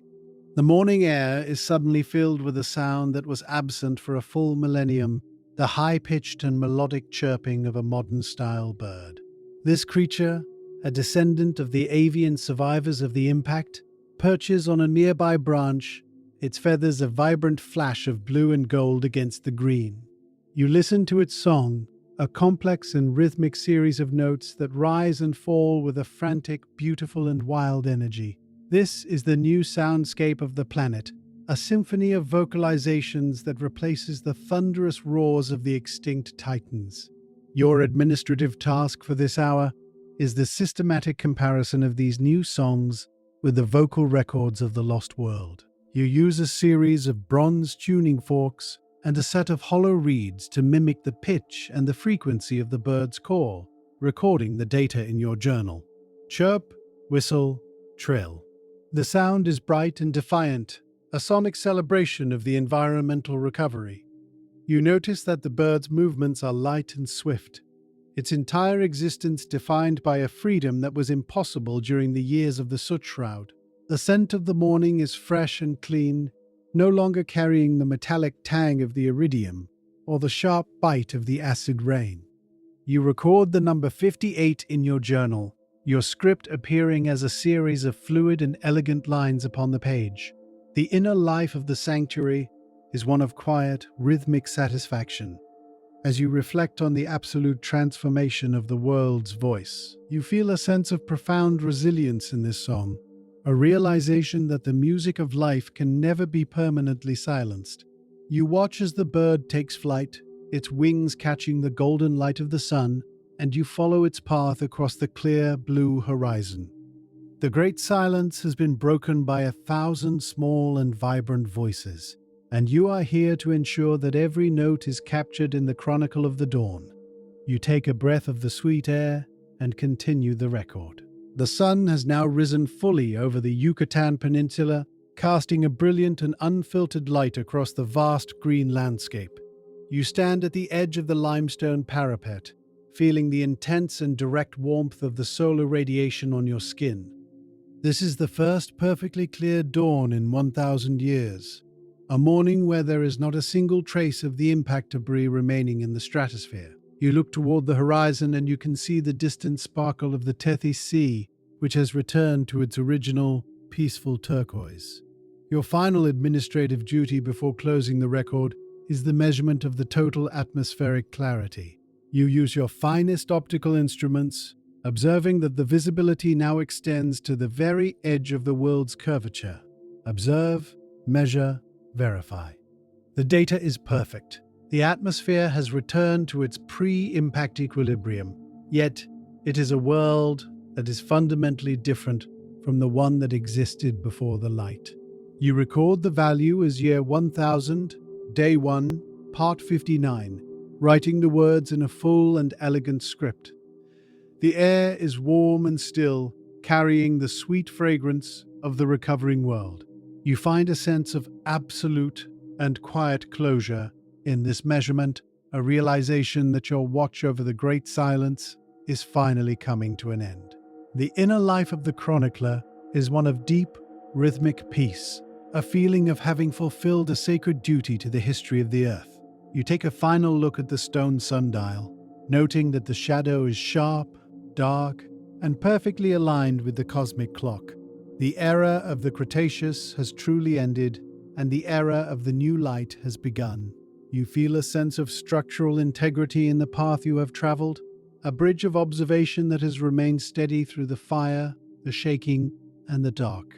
The warmth of the sun is a final golden blessing upon the record, and you prepare to descend into the archive to place the final seal upon the chronicle of the world. You return to the central chamber of the sanctuary and sit at your desk for the very last time. The room is quiet, filled with the soft golden light of the midday sun and the peaceful scent of aged leather and ink. You reach for the final volume of your chronicles, a heavy and substantial book that contains the story of the last 1,000 years. Your administrative task is the final signature and the closing of the record. You take up your finest reed pen dipping it into the deep black ink, and you write your name at the bottom of the last page. Scribe, sign, seal. The sound of the pen against the vellum is a soft and rhythmic scratching, a final melody of documentation. You close the book, the heavy leather cover making a solid and resonant thump that echoes through the room. You feel a sense of profound, quiet exhaustion, yet it is an exhaustion that is tempered by a deep and unwavering satisfaction. The great silence has been recorded, preserved, and now it is finally over. You place the book on the highest shelf of the archive, where it will remain as a testament to the resilience of life and the persistence of memory. The inner life of the Bardic Chronicler is one of absolute stillness, a realization that your part in the story has reached its natural conclusion. You take a final breath of the cool, clean air of the sanctuary, feeling the weight of the 1,000 years of history settling into a place of permanent rest. You turn away from the desk and move toward the exit, the keys at your belt making a soft and final jingling sound.